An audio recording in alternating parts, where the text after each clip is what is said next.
What if everything you learned in history class was just a carefully constructed cover story?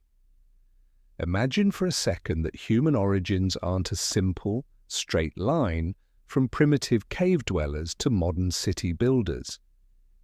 Instead, what if we are a species suffering from collective amnesia, completely disconnected from an advanced, prehistoric super-civilization that was wiped out long before our official history books even begin? For centuries, those at the top, modern elites and secretive groups, have tightly controlled the narrative of our past. But buried deep beneath the scorching sands of modern-day Iraq, ancient clay tablets have been waiting for millennia to tell a completely different story. Think of these stone tablets as a massive, indestructible hard drive left behind by our true ancestors, containing forbidden, highly detailed records of human creation. At the center of this recovered data is a towering figure named Enki. In the ancient Sumerian texts, he isn't just a mythical god of water and wisdom. He is described more like a master genetic engineer, a chief scientist who sparked the sudden, unexplainable leap in human intelligence and fought to protect us from a catastrophic global reset like a great flood meant to erase his work. Before we dive deeper, ignite that like button. Tell me in the comments where you are listening from, what time it is there.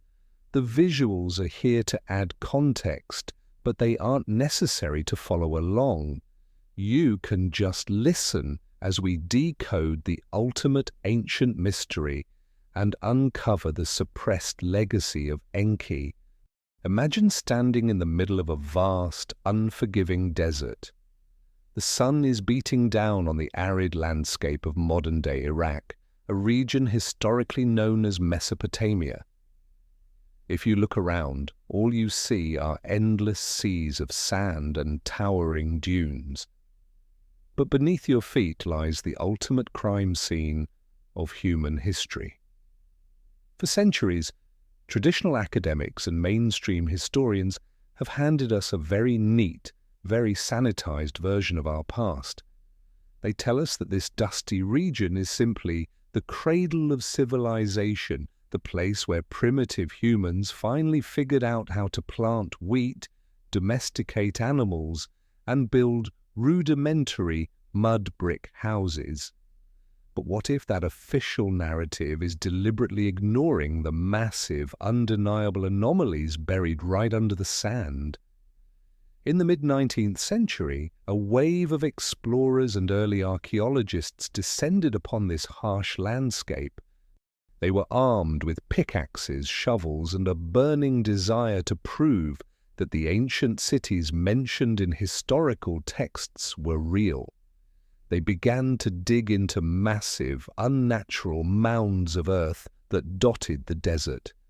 And what they found completely shattered the conventional timeline of human progress. They didn't just find primitive farming villages. Deep underground, beneath layers of earth that had remained undisturbed for millennia, they struck the remnants of colossal megacities. One of the most mind-bending discoveries happened in the ruins of the ancient city of Nineveh. Imagine a team of workers covered in sweat and dust, breaking through a buried wall and shining their lanterns into the pitch-black darkness of a subterranean chamber. What they uncovered was not a treasure room filled with gold or jewels. It was something far more valuable and far more dangerous to the established historical timeline. They had stumbled upon the royal library of King Ashurbanipal. Now when you hear the word library, you probably picture neat rows of wooden bookshelves filled with paper books. You have to completely erase that image from your mind. This ancient archive was essentially the server room of a prehistoric super-civilization. Instead of paper, the explorers found tens of thousands of shattered clay tablets, piled high beneath the rubble. Over 30,000 fragments were eventually pulled from the dirt. This wasn't just a collection of simple myths or local folk tales. This was a massive, highly organized database containing advanced astronomical charts, complex mathematics, legal codes, and detailed historical records. To understand how revolutionary this is, we need to talk about how this data was stored. The language etched into these tablets is called cuneiform. If you have no scientific or linguistic background, don't worry. The concept is incredibly simple, yet brilliantly effective. Imagine taking a piece of soft, wet mud or clay, just like the kind you used in elementary school art class. Then you take a small reed or a stick from the riverbank, cut the end so it forms a small triangle, and you press it into the wet clay to make a mark. Cuneiform literally translates to wedge-shaped. They didn't use ink, they didn't use paper. And this is where the absolute genius of this ancient technology truly shines. Think about our modern data storage. Our flash drives, cloud servers, and hard drives are incredibly fragile. A strong magnetic pulse, a power grid failure, or just a few decades of physical decay can wipe out our entire digital history. Even the greatest paper libraries of the ancient world, like the famous Library of Alexandria, were easily destroyed by fire, turning thousands of years of human knowledge into useless ash. But clay is completely different. It is practically indestructible when it comes to the ravages of time and disaster. In fact, if an invading army comes in and burns down a Sumerian city, the fire doesn't destroy the clay tablets in their libraries, it preserves them. The intense heat of a burning city acts exactly like a kiln, baking the clay into solid stone and permanently sealing the information for eternity. It is almost as if the architects of this ancient writing system knew that massive cataclysms, vicious wars, or even a global reset like a great flood were inevitable. They intentionally designed a data storage system that could survive the end of the world. When these thousands of baked dirt hard drives were packed into wooden crates and shipped back to the museums of Europe, the greatest minds of the era spent decades trying to crack the code. It was like trying to reverse engineer alien technology. But when they finally deciphered those wedge-shaped marks, the translation sent shockwaves through the halls of academia. The scholars realized they were holding the absolute oldest written records of humanity. And the stories recorded on these indestructible tablets didn't describe a slow, painful evolution from cavemen. Instead, they pointed directly to a highly advanced presence and a master engineer named Enki who jump-started humanity for a very specific, hidden purpose. To truly understand the absolute panic these clay tablets caused among the world's top historians and religious scholars, you have to picture the scene in late 19th century Europe. Imagine scholars sitting in dusty, gas-lit rooms in London and Paris, hunched over these shattered, mud-baked fragments. At first, translating cuneiform was like trying to crack a highly encrypted alien computer code. For a long time, the experts assumed these thousands of tablets were nothing more than boring administrative records, ancient accounting spreadsheets detailing how many sheep a farmer traded for a bushel of wheat. But as their understanding of the language grew, they hit a linguistic goldmine that threatened to rewrite human history overnight. They weren't just looking at tax receipts, they had unlocked the master records of a lost world. The ultimate uh-oh moment for mainstream academia came in the 1870s, courtesy of a brilliant self-taught translator named George Smith at the British Museum. Legend has it that while translating a broken piece of a tablet, Smith read a passage that was so mind-blowing, he literally jumped up from his desk, ran around the room, and started tearing off his clothes in pure, unadulterated shock. What could possibly cause a stuffy Victorian scholar to lose his mind? He had just read the highly detailed story of a man who was warned by a god to build a massive, mathematically precise boat. This man was told to load the boat with the seed of all living things to survive a catastrophic, globally destructive flood.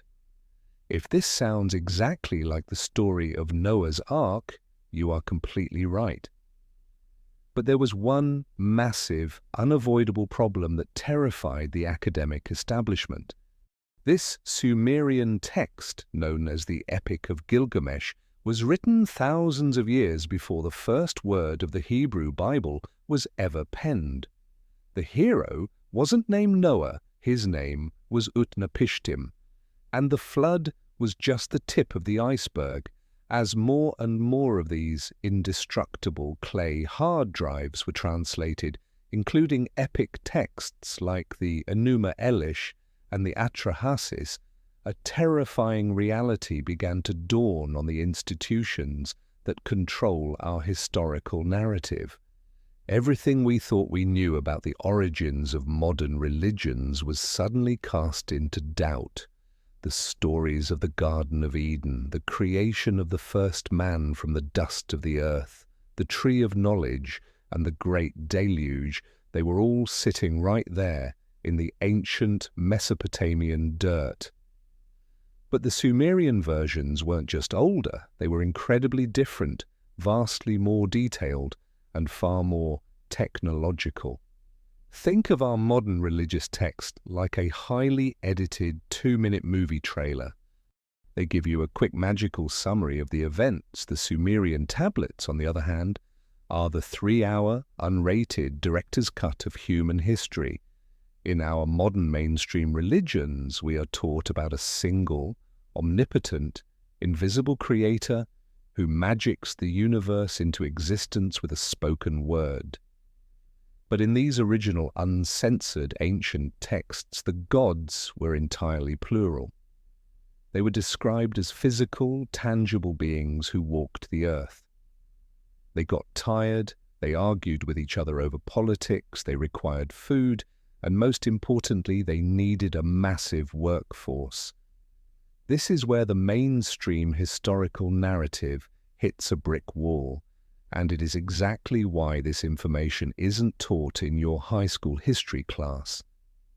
The ancient tablets didn't describe the creation of humanity as a mystical fairy tale.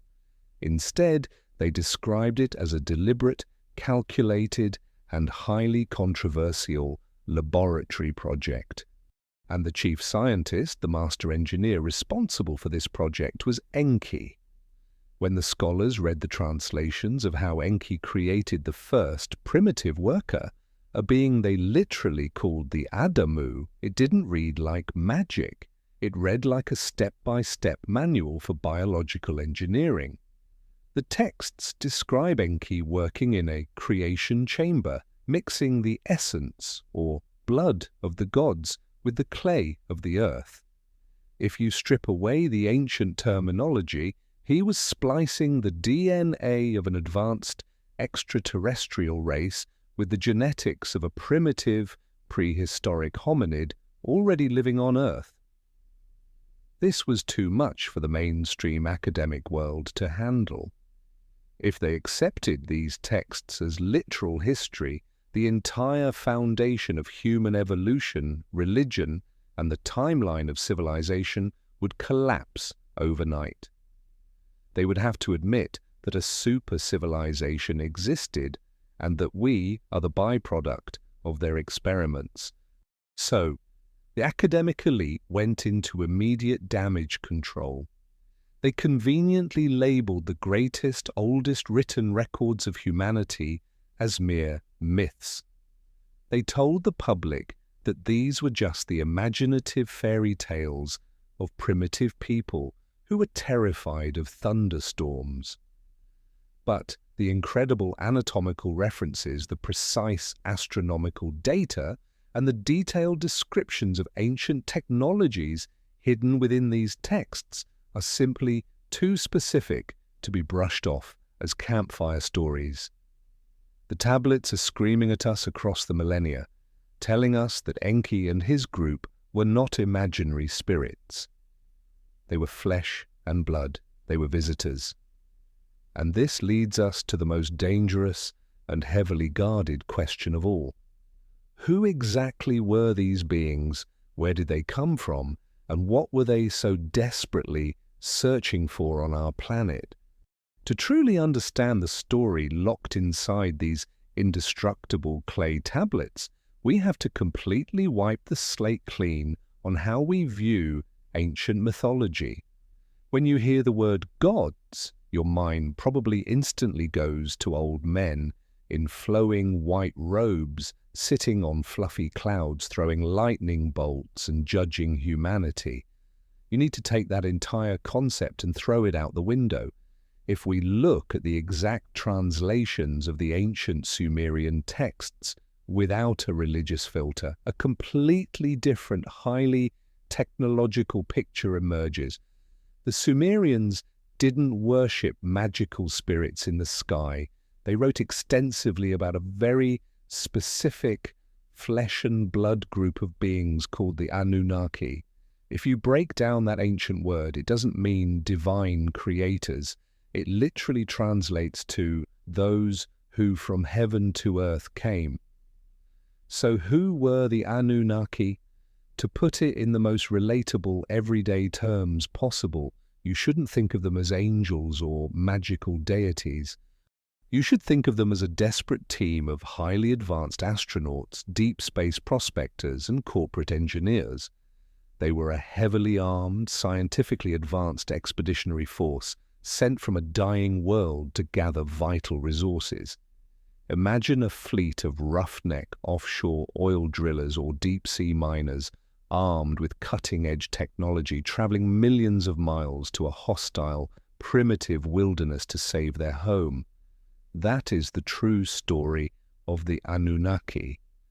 But to understand why they came here, we first have to look at where they came from. According to scholars who have spent their entire lives translating these controversial texts, most notably researchers who pioneered the ancient astronaut theory, the Anunnaki hailed from a distant planet in our very own solar system. The Sumerians called this massive world Nibiru.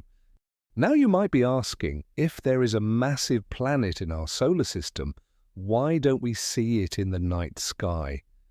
This is where the ancient astronomical data becomes incredibly fascinating. The texts describe Nibiru not as a planet with a tight, neat little circular orbit like Earth or Mars. Instead, Nibiru has a massive, highly elliptical orbit. Think of its path like a giant stretched-out rubber band or the orbit of a comet.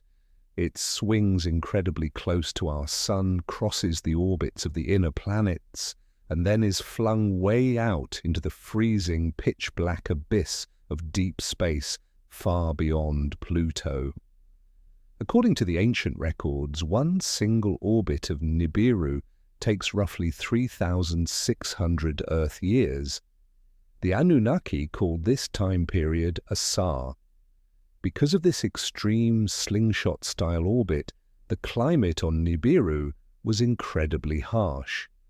When the planet was flung out into the deep freeze of outer space, it relied entirely on a thick, artificially maintained atmosphere to trap the planet's internal heat, much like a giant planetary greenhouse. This thick atmospheric shield was the only thing keeping the Anunnaki from freezing to death in the dark, and the only thing protecting them from deadly cosmic radiation when they swung back in close to the Sun. But something went terribly wrong. The ancient texts describe a catastrophic ecological collapse on Nibiru. Through natural cosmic events, or perhaps their own advanced industrial wars, their atmospheric shield began to tear apart. It was degrading, thinning out, and leaking their precious heat into the vacuum of space. To understand this crisis, think back to the 1990s, when scientists discovered a massive hole in Earth's ozone layer. We panicked because that thin layer protects us from solar radiation. Now imagine that scenario multiplied by 1,000,000. If the Anunnaki didn't patch the hole in their sky, their entire species, their entire super-civilization would face total extinction. They were freezing, they were being irradiated, and they were desperate. They needed a massive geoengineering solution. They scanned the surrounding solar system for the one specific raw material that could save their dying world, and their scanners locked onto a primitive, watery, blue planet spinning relatively close to the sun, Earth. They didn't come to Earth because they wanted to admire our beautiful oceans or study our prehistoric wildlife. Earth was simply a giant floating rock filled with exactly the resource they needed. But what was this magical material that could patch a planet's atmosphere? It was gold. Now this is the part where many people roll their eyes.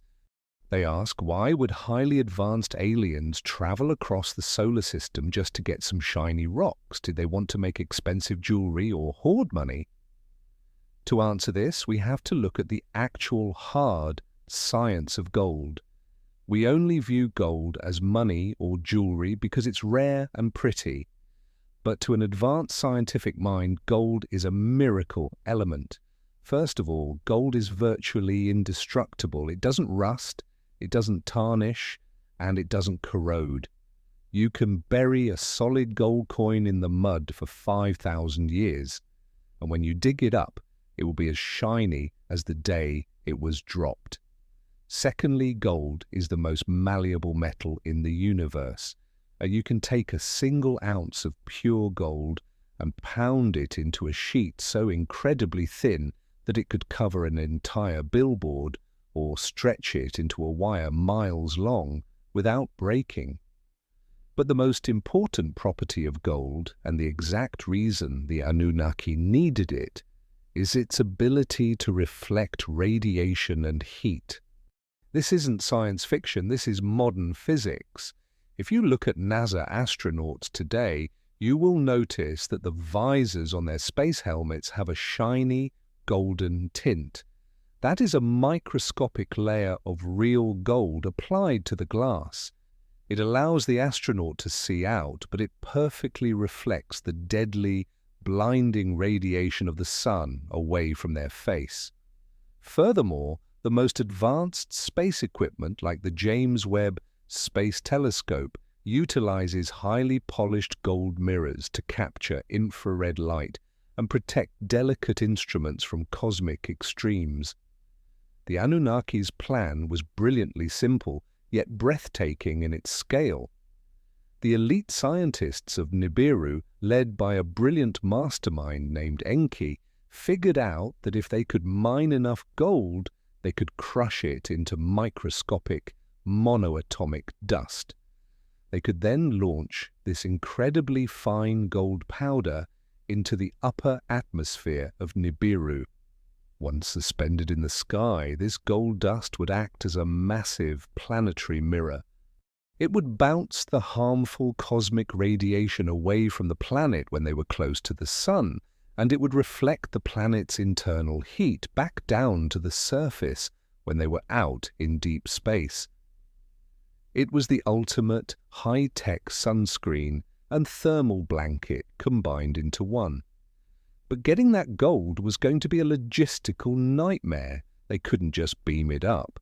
They had to physically travel to Earth, set up base camps, dig deep into the Earth, extract the heavy ore, refine it, and then ship it back home on massive cargo freighters whenever the two planets came close enough in their orbits. This was the mission. This was the desperate expedition that brought the Anunnaki down from the heavens. And leading the very first splashdown into the muddy, untamed waters of ancient Mesopotamia was Enki, the chief engineer who was about to change the destiny of our entire planet forever. When the Anunnaki finally reached Earth, their arrival wasn't some magical, ethereal descent on fluffy white clouds accompanied by angelic choirs. According to the literal translations of the Sumerian tablets, it was a gritty, high-stakes, amphibious landing. The first expeditionary team consisted of a small crew of about 50 astronauts. They didn't land in a pre-built paradise. They splashed down in the untamed, muddy marshes of the Persian Gulf in what is now modern-day southern Iraq. This first group was led by Enki. His mission was to establish Base Camp 1, a forward operating base where they could begin extracting resources. The Sumerian texts proudly name this first settlement Eridu. Now, if you open a standard history textbook today, it will tell you that Eridu is widely considered the very first city in human history built by early farmers.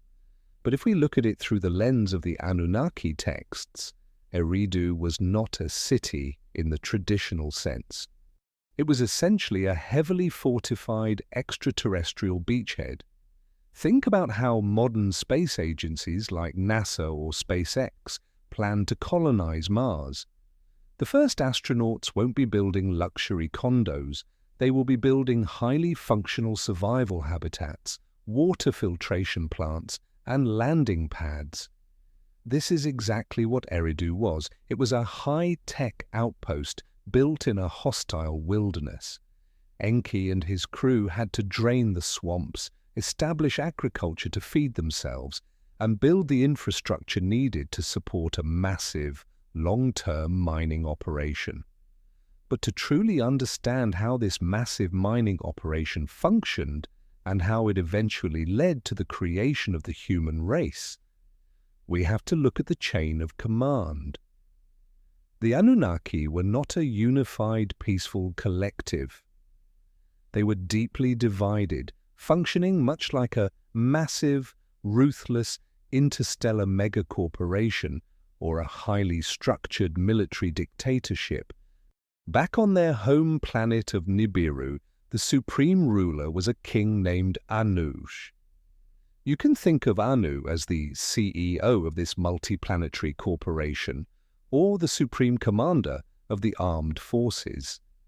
Anu didn't come to Earth during the initial landing. He stayed perfectly safe in his palace on Nibiru, managing the atmospheric crisis from afar.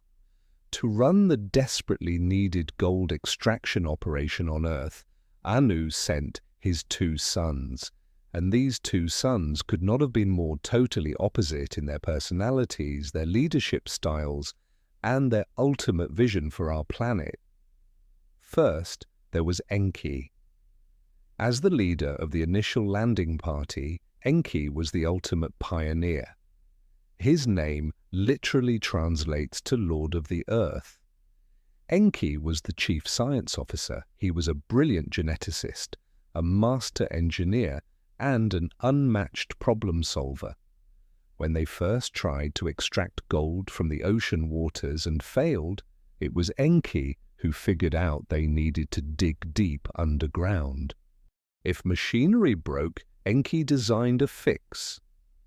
Think of him like a brilliant Silicon Valley tech visionary, highly creative, relentlessly curious, a little rebellious, and deeply fascinated by the natural world. Enki didn't just look at Earth and see a giant rock to be exploited. He studied its rivers, its plants, and its primitive animals. He had a profound respect for the biological life that was already developing here. Then there was his half-brother, Enlil. If Enki was the creative lead scientist, Enlil was the hardened 4-star military general. His name translates to Lord of the Command or Lord of the Air. Enlil was dispatched to Earth after Enki had already done the grueling work of setting up the initial base camps. Enlil was not a scientist. He was an administrator, a strict disciplinarian, and a rigid enforcer of planetary law. To Enlil, Earth was not a beautiful new frontier to be studied. It was a miserable, muddy, miserable rock. It was a hostile work environment and nothing more than a giant strip mine. He had zero empathy for the planet or the lower-ranking Anunnaki workers. His only goal was to maximize efficiency, meet the gold quotas demanded by their father Anu, get the cargo ships loaded, and get off this primitive planet as fast as legally possible. The friction between these two brothers wasn't just a simple workplace disagreement. It was a vicious, simmering political rivalry that threatened to tear the entire mission apart. To understand why they hated each other so much, you have to look at the complex royal succession laws of Nibiru. Enki was Anu's firstborn son. In most human monarchies, the firstborn son automatically becomes the next king. But Anunnaki law was different. It was strictly based on the purity of the royal bloodline. Enki was born to Anu and a concubine. Enlil, on the other hand, was younger, but he was born to Anu and Anu's official half-sister. According to their strict genetic laws, a son born from a half-sister contained more of the pure royal seed and therefore legally outranked a firstborn son from a lesser mother. So Enlil was the legal heir to the throne of Nibiru, even though Enki was older, arguably much smarter, and had done all the hard work to establish the Earth mission. Imagine being the brilliant founder who built a massive company from scratch in your garage, only to have the CEO's legally appointed, arrogant son swoop in, take over the corner office, and become your absolute boss. The resentment Enki felt was immense. Because the two brothers were constantly at each other's throats, their father Anu had to intervene to prevent an outright civil war that would doom the gold mission. Anu divided the planet into two separate jurisdictions. Enki was essentially demoted and sent down to a region the Sumerians called the Abzu. In ancient texts, the Abzu is often mistranslated as a magical, mythical underworld, but in reality the Abzu simply meant the deep, lower hemisphere of the Earth, specifically the rich, gold-filled veins of southeastern Africa. Enki was put in charge of the grueling, dirty, physically exhausting work of deep-shaft underground mining. Meanwhile, Enlil was given absolute command over the entire Mesopotamian region, which the Anunnaki called the E.DIN. And yes, that is the exact linguistic origin of the biblical word E.DIN. The E.DIN was not a magical garden with a talking snake. It was a highly fortified, perfectly irrigated, high-tech, agricultural, and command biosphere. Enlil took over Eridu, built out the massive spaceports, constructed the communication arrays, and controlled the flight paths of the cargo ships heading back to Nibiru. He sat in his comfortable command center, completely isolated from the brutal labor happening down in the mines. This extreme division of power, Enki in the trenches developing empathy for the struggle, and Enlil in the ivory tower demanding blind obedience, created a toxic, explosive environment. The pressure to mine more gold to save their dying homeworld was immense. And as Enlil continuously pushed the Anunnaki miners in the Abzu to dig faster, deeper, and harder, he was unwittingly pushing the entire expedition toward a catastrophic breaking point. This bitter clash between the two brothers set the perfect stage for the greatest mutiny in ancient history, an event that would ultimately force Enki to perform a forbidden biological experiment that would change the universe forever. When we think about highly advanced spacefaring civilizations, our minds usually jump to images of sleek, spotless spaceships, automated robots doing all the work, and beings of pure intellect living in absolute luxury. But the ancient Mesopotamian texts paint a shockingly gritty and realistic picture of the Anunnaki expedition. Just like any modern human society or any massive military operation, the Anunnaki had a strict, unyielding class system. Not every being who came from Nibiru was a godlike king or a brilliant lead scientist. In fact, the vast majority of the astronauts who splashed down on Earth were simply the grunts, the blue-collar workers, and the enlisted soldiers of their world. These lower-ranking astronauts were known as the Igigi. If Anu was the CEO and Enlil and Enki were the executive directors, the Igigi were the guys in the hard hats operating the heavy machinery. They were the ones tasked with the most grueling, dangerous, and back-breaking phase of the entire planetary mission, extracting the gold from deep within the Earth to save their dying home world.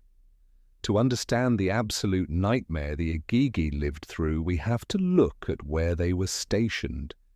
Enki, the master engineer, had determined that the easiest place to extract massive veins of gold wasn't in the comfortable, irrigated plains of the Middle East. It was thousands of miles to the south, in a region the Anunnaki called the Abzu. Modern scholars and researchers of the ancient astronaut theory place the Abzu squarely in the southeastern region of Africa, precisely where modern countries like South Africa and Zimbabwe sit today. Fascinatingly, this isn't just a wild guess based on ancient poetry. In the 1970s, modern mining corporations in southern Africa discovered extensive, highly engineered, and inexplicably ancient gold mine shafts that date back tens of thousands of years. Long before mainstream history claims humans were doing anything more advanced than chipping rocks into primitive spearheads. These ancient shafts are physical evidence of a massive, prehistoric mining operation that perfectly matches the Sumerian descriptions of the Abzu. For the Igigi, the Abzu was a living hell. Even with their advanced technology, deep shaft gold mining is brutal work. Imagine being miles underground, surrounded by suffocating, sweltering heat, breathing in rock dust, and constantly facing the threat of cave-ins. Now imagine doing that not for a 30-year career, but for thousands upon thousands of years. This is where the ancient texts give us a time frame that shatters the human mind. According to the Sumerian king list and the epic text known as the Atrahasis, the Igigi toiled in the deep mines for 40 sars. Because one sar, a single orbit of the planet Nibiru, equals roughly 3,600 Earth years, that means these lower-ranking astronauts were trapped in those sweltering underground shafts for over 144,000 Earth years. For a species with an incredibly long, potentially indefinite lifespan, this was an eternity of pure, unadulterated suffering. While the Igigi were breaking their backs in the darkness of the Abzu, Enlil was living in absolute luxury back in the E.DIN command center in Mesopotamia. Enlil didn't care about the physical and psychological toll the mining was taking on his workers. As the military commander, he only cared about the spreadsheet. He only cared about meeting the gold quotas demanded by their father, Anu, so they could load the cargo ships and save Nibiru's atmosphere. So instead of offering relief, Enlil demanded more. He pushed the quotas higher. He demanded faster extraction, deeper digging and longer shifts. Eventually, every machine, biological or mechanical, reaches its breaking point. The Atrahasis epic records what is, quite literally, the very first organized labor strike and violent mutiny in the history of our planet. The text describes a moment when the Igigi finally snapped. They couldn't take the heat, the endless labor, and Enlil's ruthless demands for one more second. Down in the depths of the Abzu, a massive rebellion ignited. The workers didn't just walk off the job, they violently destroyed the machinery of their own oppression. The ancient clay tablets read, "They set fire to their tools, they put fire to their spades, they completely burned their heavy load baskets," but they didn't stop there. An angry, armed mob of advanced extraterrestrial miners marched out of the African mines and traveled all the way up to Mesopotamia, right to the heavily fortified gates of Enlil's command compound. They arrived in the middle of the night, surrounding his estate, wielding weapons and demanding an immediate end to their enslavement. Imagine the absolute panic inside the command center. Enlil, the arrogant, untouchable general, woke up to find his entire workforce threatening to tear him limb from limb. The texts describe Enlil's immediate reaction as sheer terror, quickly followed by military rage. His first instinct wasn't to negotiate. He wanted to call down his loyal security forces, execute the ringleaders, and crush the rebellion with overwhelming deadly force. But Enlil couldn't make that call on his own. The situation was too critical. If he killed the miners, who would dig the gold? If the gold stopped flowing, their home planet of Nibiru would die. The entire survival of their species was suddenly balancing on a razor's edge. A frantic emergency council of the gods was convened. Think of this not as a magical gathering in the clouds, but as a high-stakes, interstellar corporate board meeting or a supreme military tribunal. Anu, the king, was patched in from Nibiru, perhaps via a holographic communication array or a deep space transmission. Enki was called up from his laboratories, and Enlil was forced to stand trial against the accusations of his own workers. Enlil screamed for blood, demanding that Anu authorize the execution of the mutineers for insubordination. But when Anu listened to the leaders of the Igigi, his response shocked the military commander. Anu actually sympathized with the workers.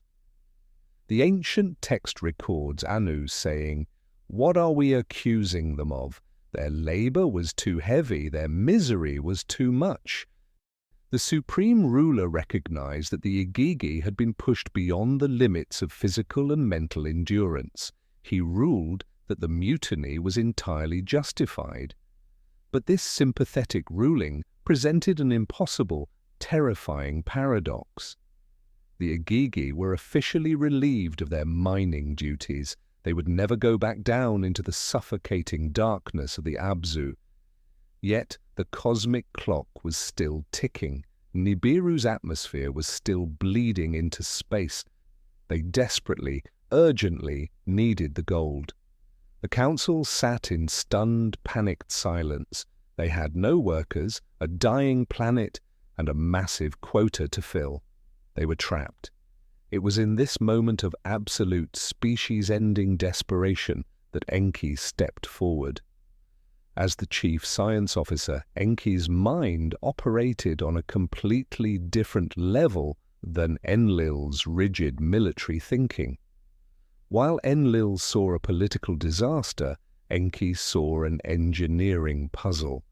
Why risk an interstellar civil war? Why force our own people to do the grueling labor when the planet Earth was already teeming with primitive biological life?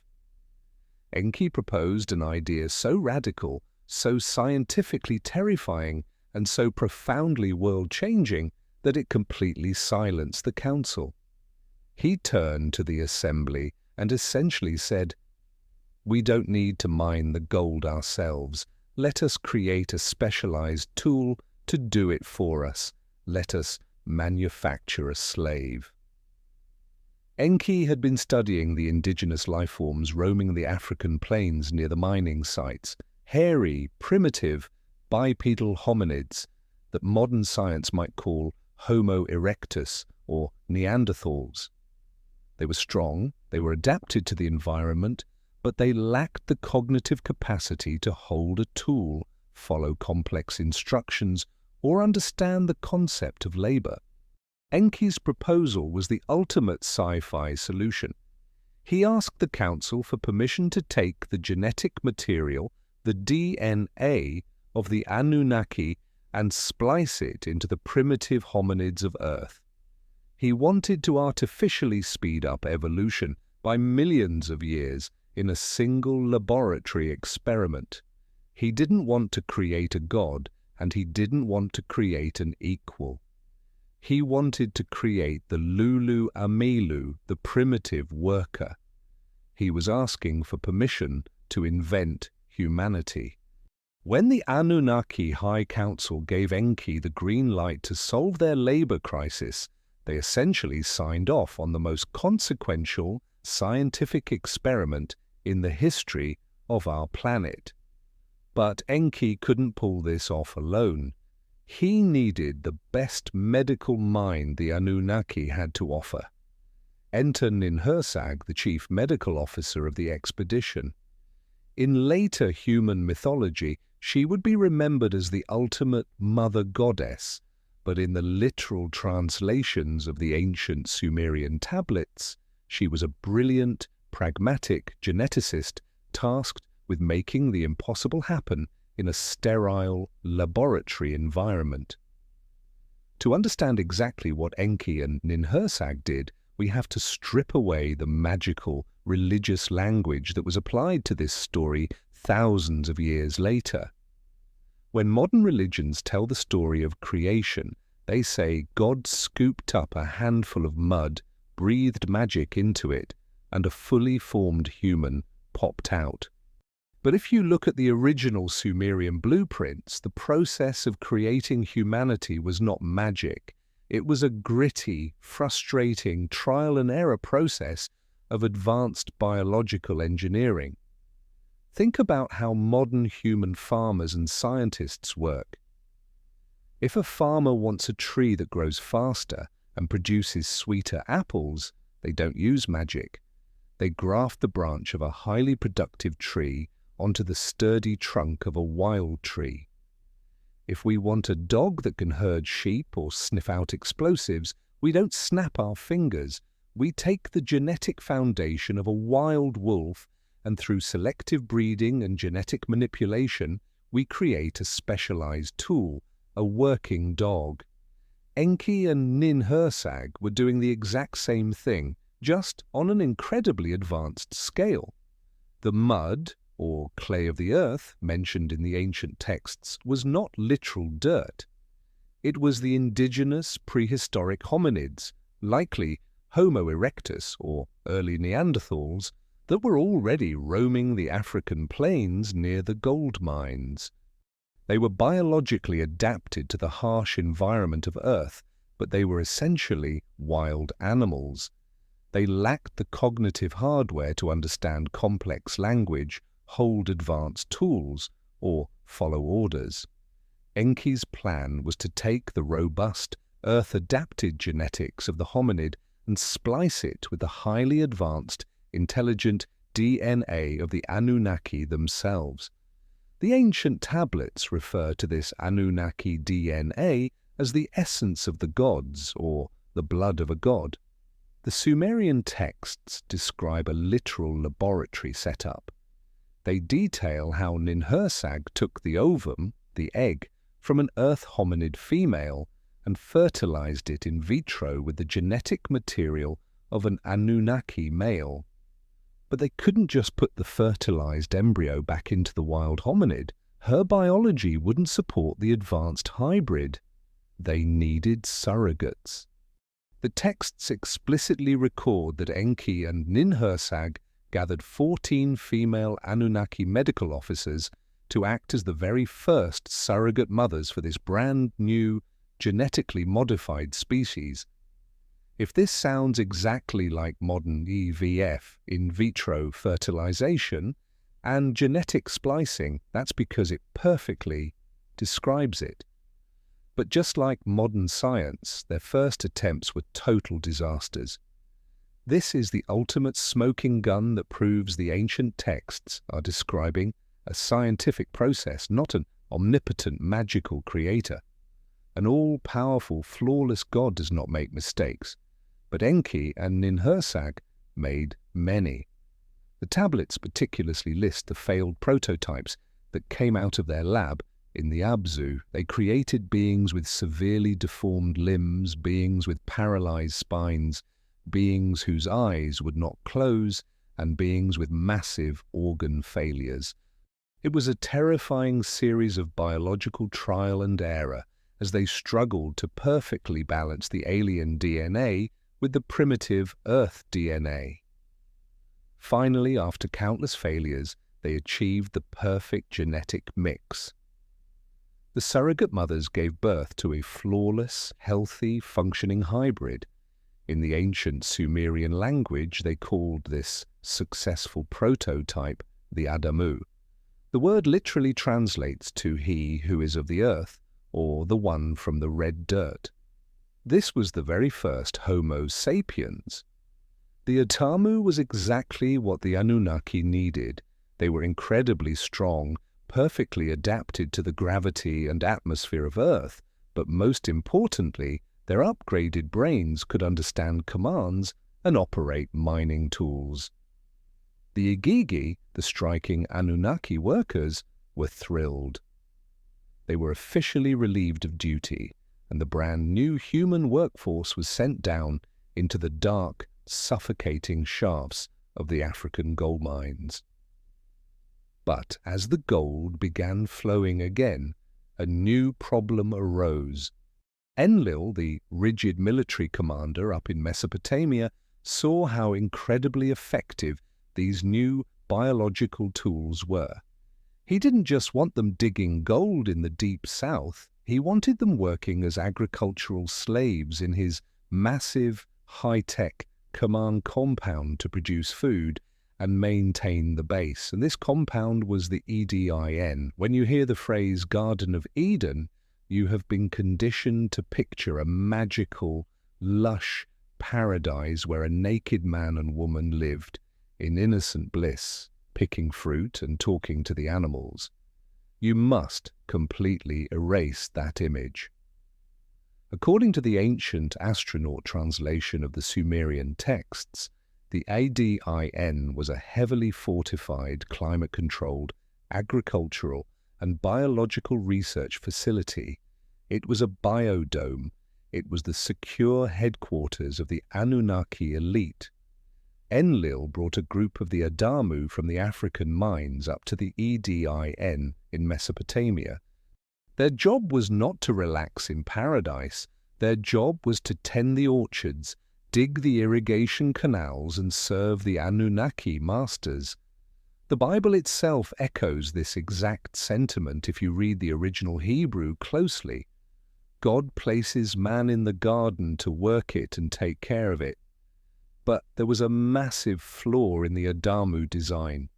When Enki engineered them, he designed them exactly like we design a mule.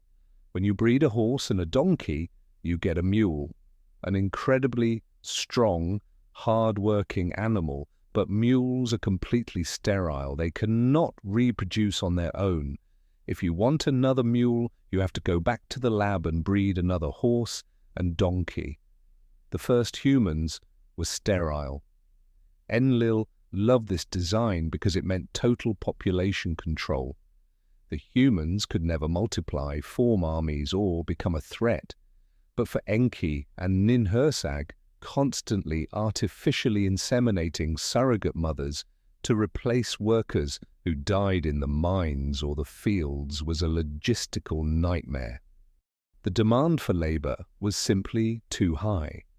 Enki, the brilliant rebellious scientist, decided to run an unauthorized software update on humanity.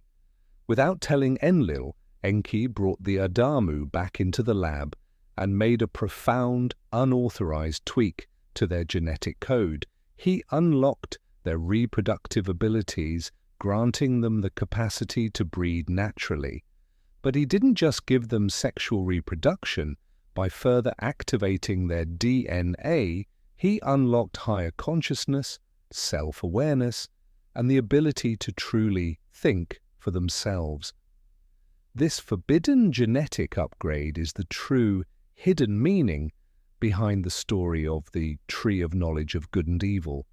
It wasn't a literal apple tree, it was the gift of advanced genetics and sentient awareness. And who gave them this gift?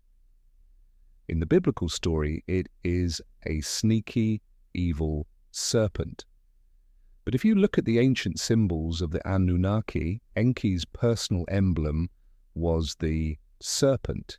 Specifically, his symbol was two intertwining serpents winding up a staff. This ancient symbol, which perfectly mirrors the double helix structure of human DNA, is still used by the global medical establishment today. Enki was the serpent in the garden. He wasn't trying to curse humanity. He was a scientist trying to free his creation from being mindless, sterile automatons, elevating them to a sentient species capable of outliving their creators. When Enlil, the strict military commander, walked through his secure agricultural biodome and discovered that the human workers were suddenly self-aware, covering themselves and reproducing on their own, his rage was absolute. The biological tools had become an uncontrollable, self-replicating biological threat. They were no longer just primitive workers. They were becoming too much like the gods themselves. Terrified of a massive human population explosion that could eventually overrun the Anunnaki outposts, Enlil made a ruthless military decision. He violently expelled the newly awakened humans from the protected, irrigated safety of the E.DIN compound. He banished them out into the harsh, untamed wilderness of the Mesopotamian desert, leaving them to scrounge for their own food and fend for themselves. This was the true fall of man. It was not a punishment for eating a magical piece of fruit. It was a military eviction. Humanity was thrust out of the laboratory and into the brutal reality of survival. But thanks to Enki's final, forbidden genetic upgrade, the Homo sapiens were now armed with the intelligence, the adaptability, and the sheer reproductive numbers to not only survive the wilderness, but to eventually conquer the entire planet. When humanity was violently expelled from the high-tech, climate-controlled safety of the E.DIN biodome, they were thrust into a brutal, unforgiving wilderness. According to Enlil, the rigid military commander, this should have been the end of the human experiment. Out in the harsh deserts and untamed marshes of Mesopotamia, these newly self-aware biological tools were supposed to either starve to death, be eaten by wild predators, or simply scatter into disorganized, primitive hunter-gatherer tribes. And for a time, that is exactly what happened. Humanity spread out, multiplying rapidly, just as Enlil had feared, but they were living in absolute squalor, wearing animal skins and fighting daily just to survive. But then something completely inexplicable happened, something that mainstream history simply cannot adequately explain to this day. It is an anomaly so massive that traditional archaeologists often refer to it quietly as the Sumerian problem.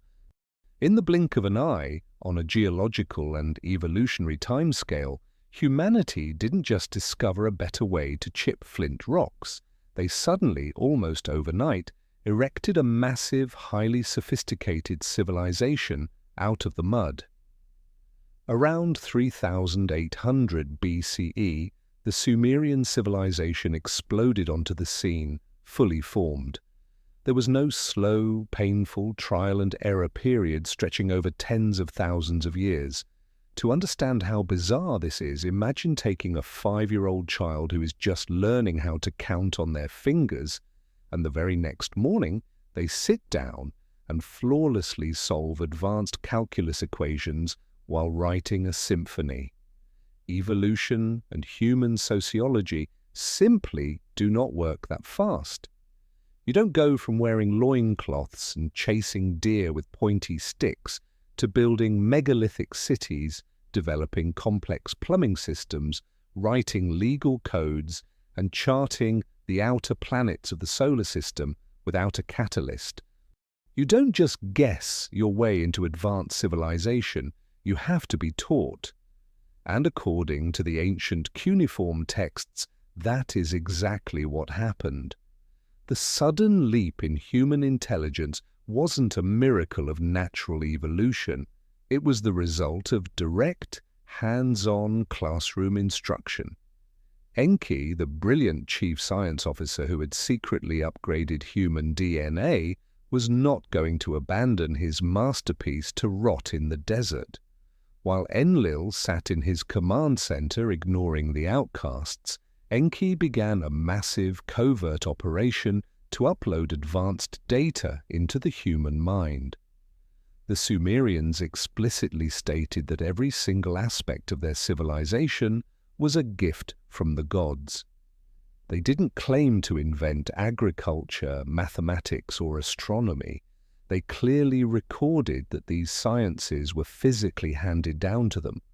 Let's look at agriculture first. Mainstream history tells us that primitive humans just happened to notice that seeds dropped in the dirt grew into plants, and slowly over thousands of years they figured out how to farm. But the Sumerian texts describe Enki introducing completely domesticated, highly engineered crops directly to humanity. Wheat, barley, and complex grains didn't just randomly evolve to be perfectly digestible and highly caloric for the human body.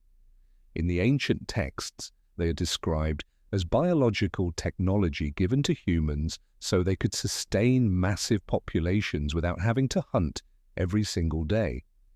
Enki also taught them the complex engineering required to dig massive irrigation canals, taming the wild, unpredictable flooding of the Tigris and Euphrates rivers, turning a barren desert into a massive agricultural powerhouse.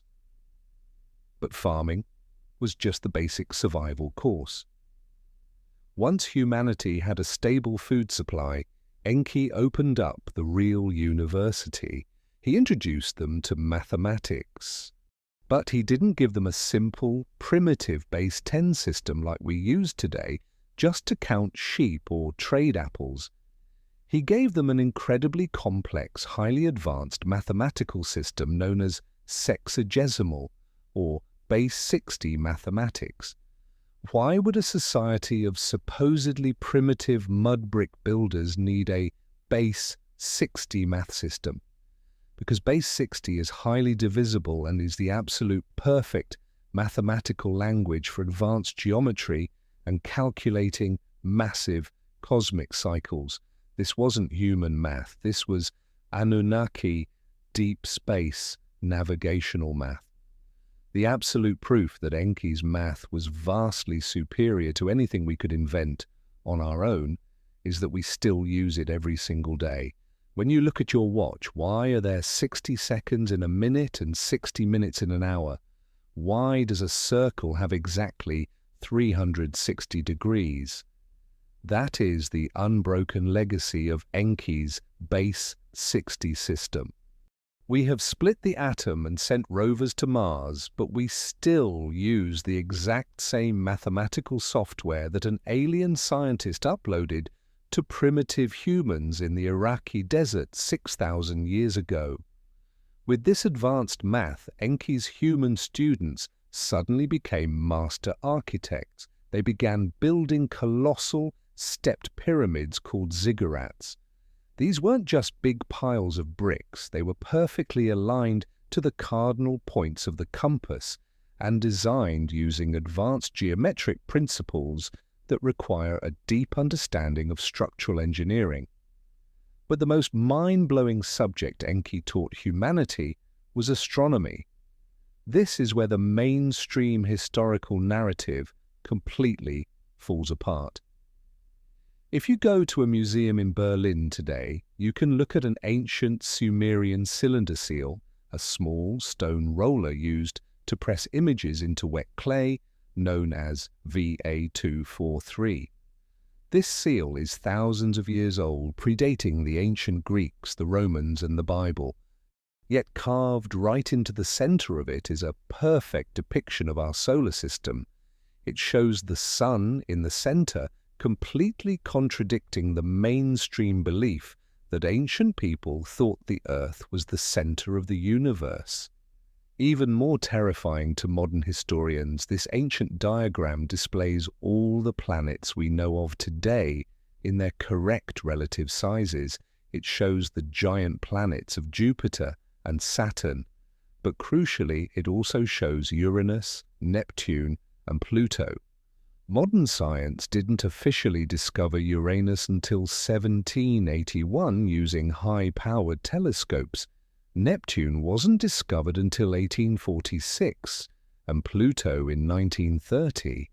The naked human eye cannot see these outer planets from the surface of the Earth.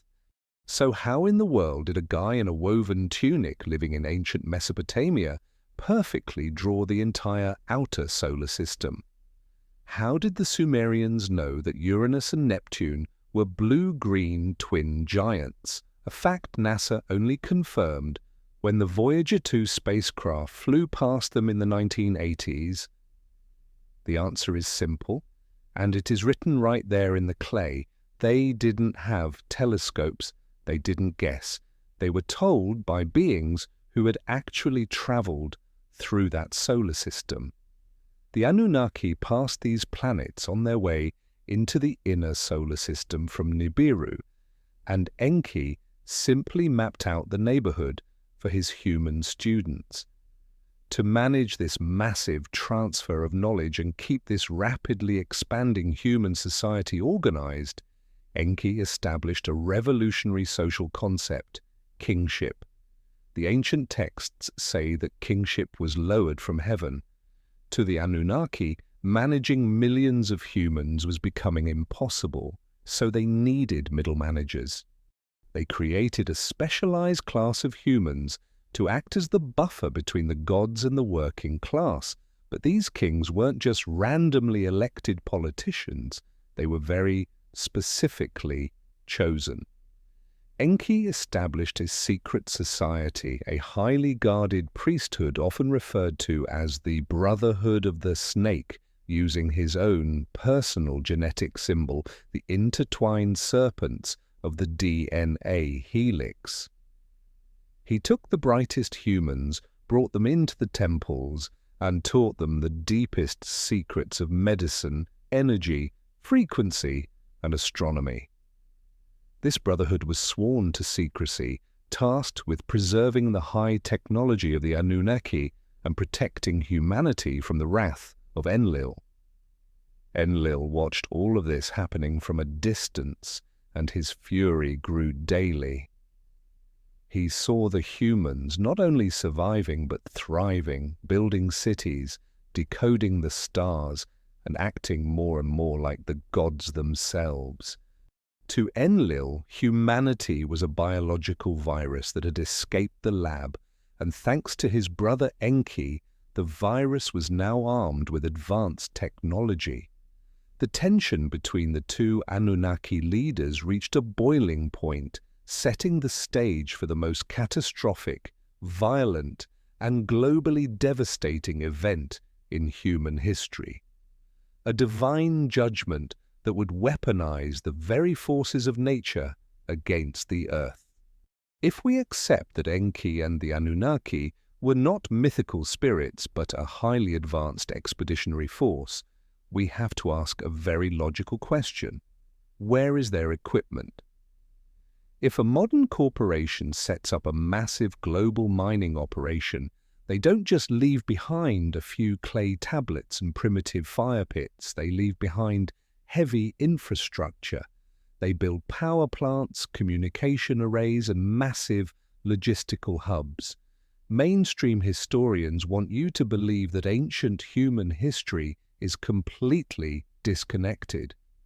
They teach that the ancient Egyptians, the Sumerians, the Mayans, and the prehistoric cultures of the Andes Mountains had absolutely zero contact with one another.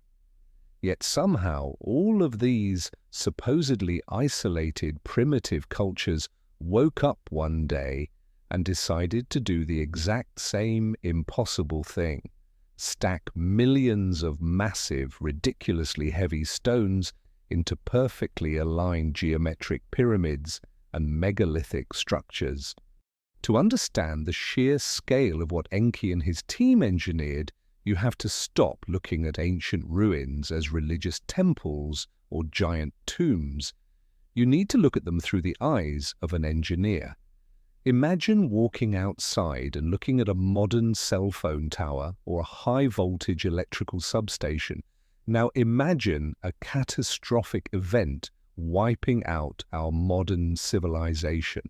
10,000 years from now, a primitive tribe might find that rusting cell tower, not understand what it is, and start worshipping it as a temple of the sky gods. This is exactly what happened with the global megalithic grid left behind by the Anunnaki. Let's start with the most famous and most misunderstood structure on Earth, the Great Pyramid of Giza in Egypt. Mainstream archaeology rigidly insists that this massive structure was built as a tomb for a pharaoh named Khufu, constructed using copper chisels, hemp ropes, and wooden rollers. But there is a glaring, massive problem with this official story. No original mummy was ever found inside the Great Pyramid. There are no ornate hieroglyphics decorating its vast internal chambers. It is completely barren, cold, and highly functional. It does not look like a place of worship. It looks like the inside of an industrial machine. If you have no scientific background, think of the Great Pyramid not as a building, but as a giant, solid-state machine, like a massive engine with no moving parts. A researcher named Christopher Dunn proposed an incredible theory that perfectly aligns with the ancient astronaut narrative. The Great Pyramid was a highly advanced power plant. The Anunnaki needed massive amounts of energy to run their mining equipment, process the gold, and launch their heavy cargo ships back to Nibiru. But they didn't burn coal or drill for oil. They used planetary physics. The Great Pyramid is built directly over underground aquifers running water from the Nile River. As this water rushed through the limestone caverns beneath the pyramid, it created intense acoustic vibrations.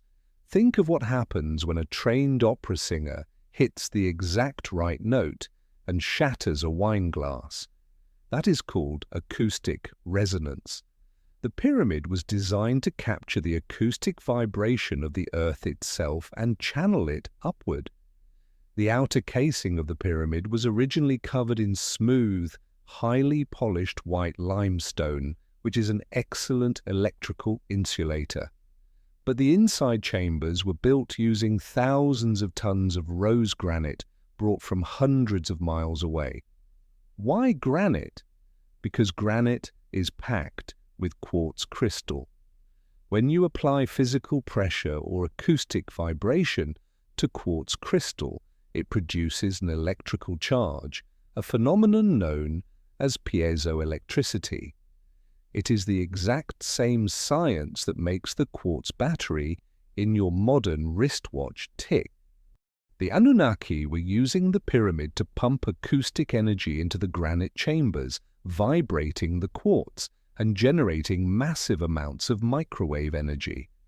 They were essentially harvesting the natural hum of the planet to create wireless electricity, much like the famous inventor Nikola Tesla tried to do thousands of years later with his Wardenclyffe Tower. But the Great Pyramid was not an isolated machine. It was just the central hub of a massive, interconnected global grid. If we travel horizontally across the world, completely leaving the Middle East, we find the exact same fingerprints of Anunnaki engineering high up in the Andes Mountains of South America. At a staggering altitude of 13,000 feet in Bolivia, there is a ruined megalithic site called Puma Punku. Mainstream historians claim that a primitive local tribe built Puma Punku using stone hammers and bronze tools. But this completely ignores the laws of physics. The stones at Puma Punku are made of andesite and diorite, some of the hardest rocks on the planet. You cannot cut diorite with bronze or stone tools. It is like trying to slice through a solid diamond using a plastic butter knife. You will only destroy the knife. Yet the stones at Puma Punku feature perfectly straight lines, perfectly drilled holes, and intricate interior right angles that would be incredibly difficult for modern engineers to replicate today, even with diamond-tipped saws and computer-controlled laser cutters. Furthermore, these massive stone blocks, weighing over 100 tons each, are carved into identical, interlocking shapes, often called H-blocks. They aren't carved to look like art, they are carved to function like modular, prefabricated machine parts. Think of modern Lego bricks or the interlocking steel beams used to build skyscrapers. These stones were highly standardized, mass-produced technological components meant to be snapped together to build a massive industrial facility, perhaps a refining station for the gold they were mining, or a deep space communication array to stay in contact with Nibiru. The idea of a global industrial grid becomes even more undeniable when we look at the layout of Teotihuacan in central Mexico.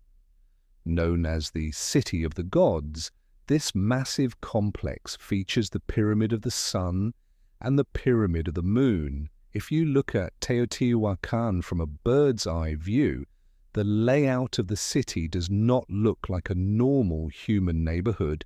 It looks exactly like a modern computer circuit board. It features a massive central avenue with smaller structures acting as capacitors, resistors, and microchips. But the ultimate smoking gun at Teotihuacan was found hidden deep underneath the pyramids. Archaeologists discovered massive, thick sheets of a mineral called mica. The ancient builders went through the excruciating trouble of mining this specific mica from Brazil, over 2,000 miles away, and physically hauling it through dense jungles just to bury it under a stone pyramid. Why would a primitive society care about mica? To answer that, you just need to look inside a modern electronics factory or an aerospace lab. Mica is one of the most powerful thermal and electrical insulators on the planet. Today, we use it inside high-voltage electrical equipment, inside nuclear reactors, and in the heat shields of space shuttles to prevent them from melting upon re-entry. Ancient, Stone Age people did not need industrial-grade electrical insulation to worship a sun god. They needed it because the Pyramid of the Sun was a high-heat, high-voltage facility.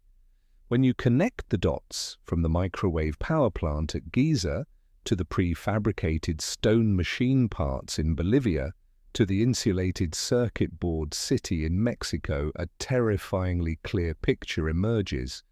Humanity did not build these impossible structures on their own. We were simply the biological forklifts. We were the manual labor providing the muscle under the strict direction of Enki and the Anunnaki engineers. This global grid allowed the Anunnaki to master the Earth. They had endless power, a steady stream of gold to ship back to their dying homeworld, and a massive, self-replicating human workforce to do all the dirty work. But this era of incredible technological dominance had a fatal flaw. As humanity multiplied and learned how to build and maintain these massive structures, they became louder, more demanding, and too numerous to easily control. Up in the E.DIN command center, the strict military general, Enlil, looked down at the expanding global footprint of humanity with absolute disgust. He realized that Enki's biological experiment had been too successful. Humanity was spreading like a virus across the grid. And as the planet Nibiru began its long, terrifying swing back into the inner solar system, bringing with it massive gravitational disruptions, Enlil saw the perfect, natural opportunity to finally wipe the Earth clean. To understand the sheer scale of the tragedy that was about to unfold, we have to look at the world through the eyes of a frustrated, cold, and calculating military commander. For thousands of years after Enki's forbidden genetic upgrade, the human race had been multiplying at an explosive, uncontrollable rate. We were no longer just a small, easily managed herd of sterile biological tools digging in the African gold mines. Thanks to Enki, humanity had spread across the globe. We had agriculture, we had mathematics, and we were building massive, sprawling cities of our own. We were essentially becoming the dominant species on the planet. For Enki, this was a beautiful triumph of biological engineering. He watched his creations thrive with the pride of a father, but up in the E.DIN command center, his half-brother Enlil watched the exact same human expansion and felt nothing but absolute disgust and boiling rage. In the ancient Sumerian text known as the Atrahasis epic, there is a very specific, fascinating passage that describes Enlil's growing hatred for humanity. The text literally says that the noise of mankind had become too loud and it was keeping the gods awake at night. Now, mainstream historians usually brush this off as a silly fairy tale about gods who just wanted to take a nap. But if we look at it through the lens of a highly advanced, organized military expedition, the noise was not the sound of people talking too loudly. Think about how a modern city planner or an environmental scientist views rapid, unregulated urban sprawl. The noise was the chaos of overpopulation. It was the frantic consumption of resources, the massive deforestation needed to build human cities, and the sheer, unstoppable biological footprint of a species breeding out of control. To Enlil, humanity was no longer a useful tool. We had become an invasive species. We were a biological virus that had escaped the laboratory, and we were actively destroying the quiet, highly regulated clockwork efficiency of the Anunnaki's planetary mining operation. Before Enlil resorted to the ultimate weapon of mass destruction, he actually tried several other methods to exterminate us. He didn't jump straight to a global flood. If you read the ancient texts carefully, they read exactly like a modern military attempting biological warfare and engineered famine. First, Enlil ordered the Anunnaki to cut off the water supply to human agricultural centers, inducing massive global droughts. He wanted the humans to simply starve to death. When that didn't work fast enough, he deployed terrible plagues and diseases, essentially releasing engineered biological weapons into human populations to thin the herd. But every single time Enlil tried to quietly eradicate humanity, his brother Enki secretly intervened. It was a massive, high-stakes proxy war played out in the shadows. When Enlil sent a drought, Enki sent human messengers into the cities to teach them how to dig deeper wells and build advanced water storage systems. When Enlil released a biological plague, Enki secretly passed down the knowledge of medicinal herbs, quarantine protocols, and advanced healing frequencies to the human priesthood. Enki was constantly patching the software of humanity so we could survive Enlil's attacks. Enlil realized that as long as Enki was around to teach the humans how to adapt, a localized plague or a simple famine was never going to be enough.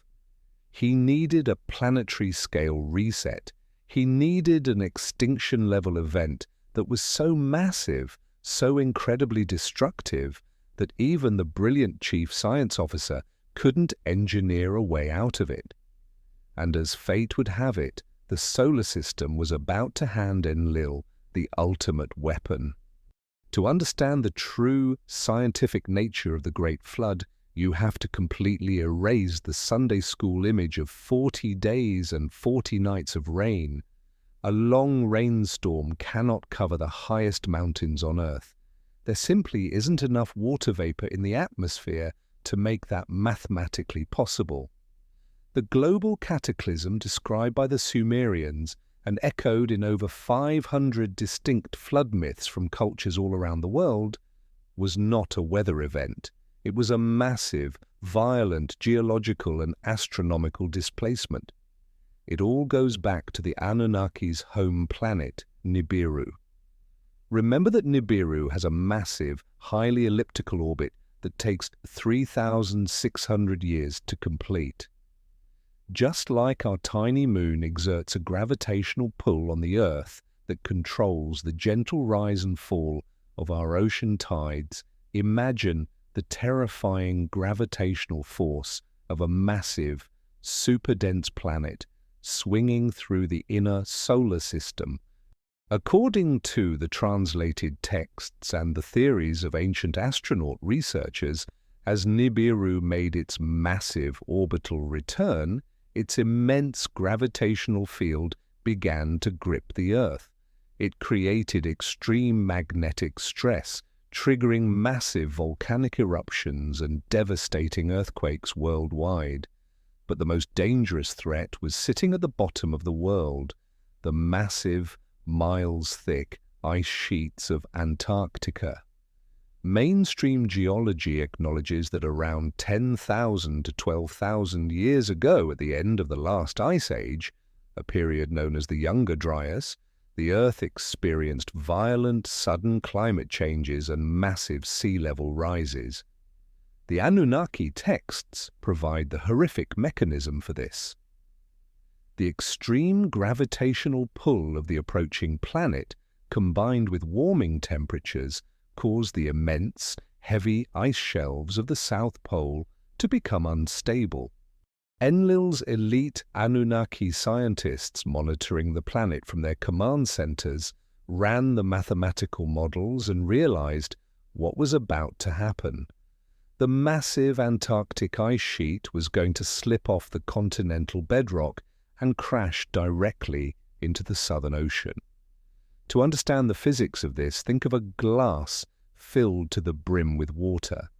If you drop a massive, heavy ice cube into that glass, the water doesn't just slowly rise, it violently overflows and spills everywhere in a fraction of a second. Now scale that up to a planetary level. When millions of tons of solid ice fracture and plunge into the ocean simultaneously, it displaces the water with unimaginable kinetic energy. It wouldn't create a normal wave. It would create a global mega-tsunami, a wall of water thousands of feet high, traveling at the speed of a commercial jetliner, moving north from the South Pole, completely swallowing continents, ripping forests from their roots, and crushing every single human city into mud and debris. When Enlil saw this data, he didn't panic. He smiled. This was exactly the weapon he had been waiting for. He didn't have to launch a single missile. He didn't have to deploy another biological plague.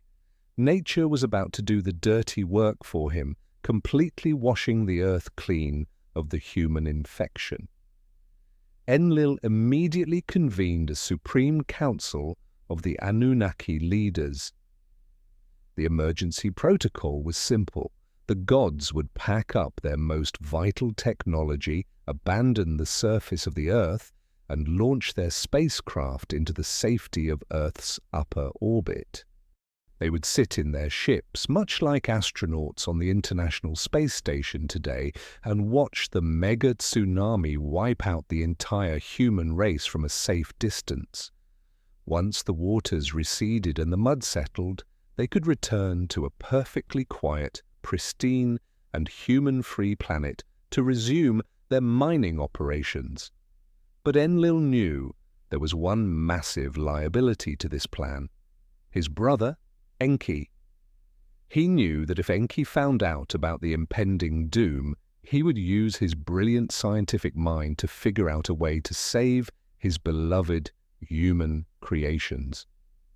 So, inside that high-stakes council meeting, Enlil pulled a ruthless political maneuver. By the absolute authority of their father Anu, the king of Nibiru, Enlil forced every single Anunnaki commander in the room to swear a sacred, binding oath of silence. No one was allowed to warn the humans.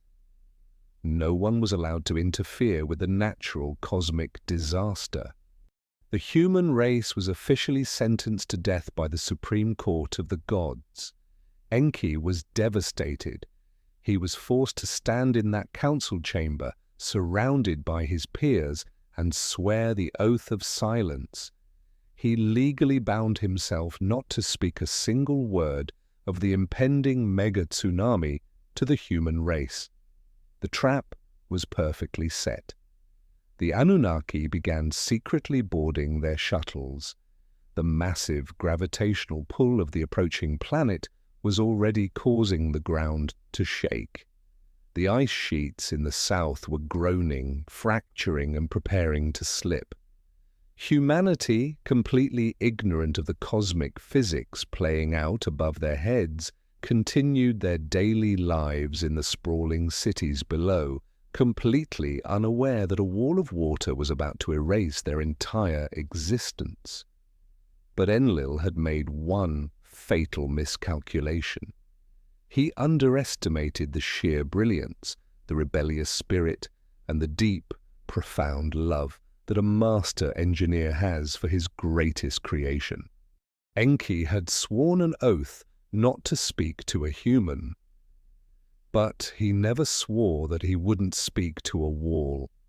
When the Supreme Council of the Anunnaki finalized their dark, terrifying plan to allow the impending cosmic cataclysm to wipe out the human race, they thought they had outsmarted their brilliant chief science officer. By forcing Enki to swear a legally binding sacred oath of silence, the strict military commander, Enlil, believed the human problem was finally solved. Enki could not warn the massive human populations. He could not organize an evacuation. He could not share the mathematical models predicting the exact moment the Antarctic ice sheet would fracture and trigger the mega tsunami. Legally, Enki was completely paralyzed, but Enlil drastically underestimated the sheer, rebellious genius of his half-brother. Enki was a master geneticist and an unparalleled engineer. He spent his entire life solving impossible problems. To him, an unbreakable military oath was just another puzzle. He couldn't speak to a human, but he never swore an oath that he wouldn't speak to a wall. In the dead of night, while the rest of the Anunnaki elite were busy packing up their advanced technology and preparing their shuttles for orbital launch, Enki quietly traveled to the ancient city of Shuruppak. He didn't go to the city square to shout a warning. Instead, he went to the home of a very specific, highly trusted human. In the Sumerian texts, this man is named Utnapishtim, also referred to as Atrahasis or Ziusudra in different translations. Utnapishtim is the exact historical and literary template for the biblical character of Noah, but unlike the simple, humble farmer depicted in modern Sunday school stories, Utnapishtim was an ancient king and a high-ranking priest. More importantly, he was a senior initiate in the Brotherhood of the Snake, the secret society Enki had established to protect advanced scientific knowledge. Utnapishtim understood Anunnaki technology, mathematics, and engineering. He was the perfect man for the job. Enki approached Utnapishtim's house, standing outside the woven reed wall of the man's sleeping chambers. Instead of speaking directly to the sleeping king, Enki began to shout frantically at the wall itself. "Wall, wall, reed wall, reed wall, listen to my words," Enki commanded, exploiting the ultimate legal loophole. "Tear down your house and build a boat. Abandon your wealth and seek living beings. Spurn your property and save your life. Take up into the boat the seed of all living creatures." Utnapishtim awoke, terrified but completely understanding the hidden message. Through the wall, Enki passed him highly specific, mathematically precise blueprints for a survival vessel. Now, to truly grasp the absolute genius of Enki's rescue plan, we have to completely erase the traditional image of Noah's Ark. When you picture the Ark, you probably imagine a large wooden ship with a pointy bow, a nice little roof, and giraffes poking their heads out of the windows, while couples of every animal line up 2 by 2 on a wooden ramp. That cute storybook image defies every single law of physics and logistics. First of all, the cataclysm that was about to hit Earth was not a gentle 40-day rainstorm that slowly raised the water level. As the immense gravitational pull of the rogue planet Nibiru caused the Antarctic ice shelf to slip into the ocean, it was going to generate a global mega-tsunami. We are talking about a wall of water thousands of feet high, traveling across the ocean at the speed of a commercial jetliner. If a traditional wooden boat, no matter how big, was hit by a supersonic, mile-high wave of crushing water and debris, it would be instantly pulverized into matchsticks. Enki knew this. That is why the blueprints he gave to Utnapishtim did not describe a traditional boat. They described a heavily armored, completely sealed submersible. According to the literal translations of the Epic of Gilgamesh, the vessel Utnapishtim was instructed to build was perfectly cubic in its dimensions, or at least heavily compartmentalized, with no protruding structures to catch the rushing water. Enki explicitly commanded him to seal the entire vessel, inside and out, with massive quantities of pitch, which is bitumen, a naturally occurring, thick, sticky form of crude oil or asphalt found bubbling up in the Middle East. This thick layer of asphalt completely waterproofed the vessel and acted as a shock absorber. Utnapishtim wasn't building a sailboat. He was building a high-tech, reinforced survival pod. When the mega-tsunami hit, this sealed capsule was designed to be violently tossed, submerged, and rolled through the crushing underwater currents without breaking apart, eventually bobbing to the surface once the kinetic energy of the wave dissipated. But the incredible engineering of the vessel is only half the story. The other half is the cargo. The traditional story tells us that Noah brought 2 of every living animal onto the wooden boat. If you think about this logically, it is a biological and logistical impossibility. How do you fit millions of species of insects, birds, mammals, and reptiles onto one ship? More importantly, how do you feed them? What do the lions eat for a year? If they eat the gazelles, your species is extinct. And from a purely practical standpoint, who is shoveling the thousands of pounds of toxic animal waste produced every single day in an enclosed, unventilated wooden box? The ammonia buildup alone would have suffocated every living thing on board within a week. Enki, as the chief science officer and a master geneticist, did not tell Utnapishtim to build a floating petting zoo. He told him to bring the seed of all living things. To understand what this means, you just have to look at modern human science. Today, buried deep inside a frozen mountain on a remote island in Norway, humanity has built the Svalbard Global Seed Vault. It is a massive, heavily fortified bunker containing millions of vials of seeds from almost every plant on Earth, designed to survive a global nuclear war or an asteroid strike. Similarly, modern geneticists maintain massive cryogenic DNA banks, storing the embryos and genetic material of endangered animal species. Enki didn't need Utnapishtim to round up live elephants and bears. He provided him with the genetic seed, the biological DNA samples of the Earth's flora and fauna, likely stored in highly advanced, perhaps cryogenic, Anunnaki stasis containers. Utnapishtim only needed to bring his immediate family, a select group of skilled human engineers and craftsmen who belonged to the Brotherhood, and this invaluable vault of genetic data. When the waters finally receded, they would use Anunnaki cloning and incubation technology to reboot the planet's ecosystem. As Utnapishtim frantically rushed to finish sealing the massive asphalt-covered submersible, the sky began to change.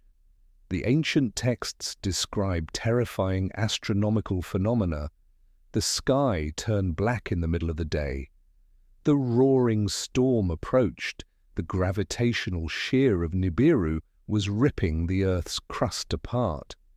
Up in the heavens, the Anunnaki elite had successfully launched their spacecraft.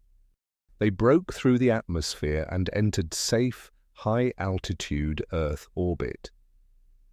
From the windows of their command ships, they looked down at the planet they had ruled for hundreds of thousands of years.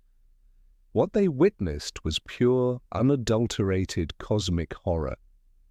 The ice shelf slipped, the mega tsunami triggered, a wall of dark, roaring water swallowed the continents.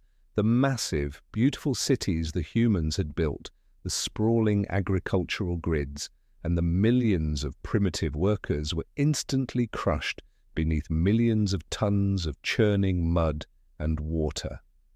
The Sumerian texts record a fascinating, deeply emotional detail about this moment. They state that the Anunnaki gods in orbit did not cheer. They did not celebrate their victory over the human virus. Instead, they cowered against the walls of their spacecraft and wept. Nin-Hersag, the brilliant medical officer who had helped Enki create the very first human in the laboratory, cried out in absolute agony as she watched her beautiful biological creations drown in the dark waters below. They realized, too late, that in their arrogant desire to maintain control, they had utterly destroyed the most magnificent terraforming project in the universe. For days, the Earth was nothing but a turbulent, violent sphere of raging water. But deep beneath the crushing waves, tumbling through the darkness, Utnapishtim's sealed, asphalt-covered survival pod held together. The structural integrity held. The genetic vault was safe. When the violent currents finally slowed and the massive floodwaters slowly began to recede, the battered survival pods scraped against the jagged peaks of Mount Ararat. Utnapishtim unsealed the hatch and looked out over a completely devastated, unrecognizable, mud-covered world. He had survived. Humanity had survived.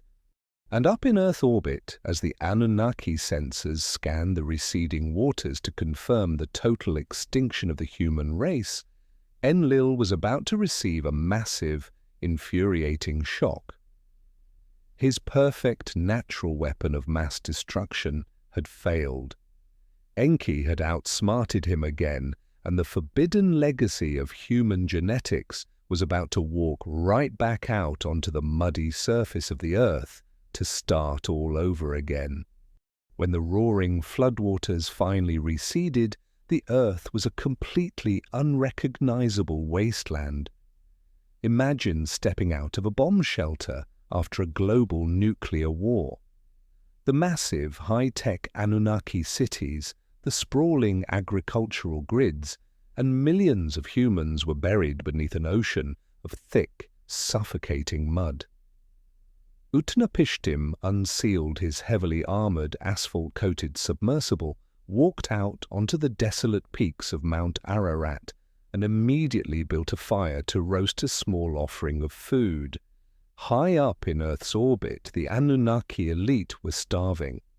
Without their human workforce to harvest grain and roast meat, the gods had no food supply in their command ships. When their sensors detected the smoke from Utnapishtim's fire, they rushed down to the surface in their shuttles like a swarm of hungry locusts. But when Enlil's command ship touched down, his relief turned into absolute, boiling rage. He saw the human survivors. He realized that his perfect weapon of mass extinction had failed. He immediately turned his fury toward his half-brother, Enki, accusing him of treason. But Enki stood his ground.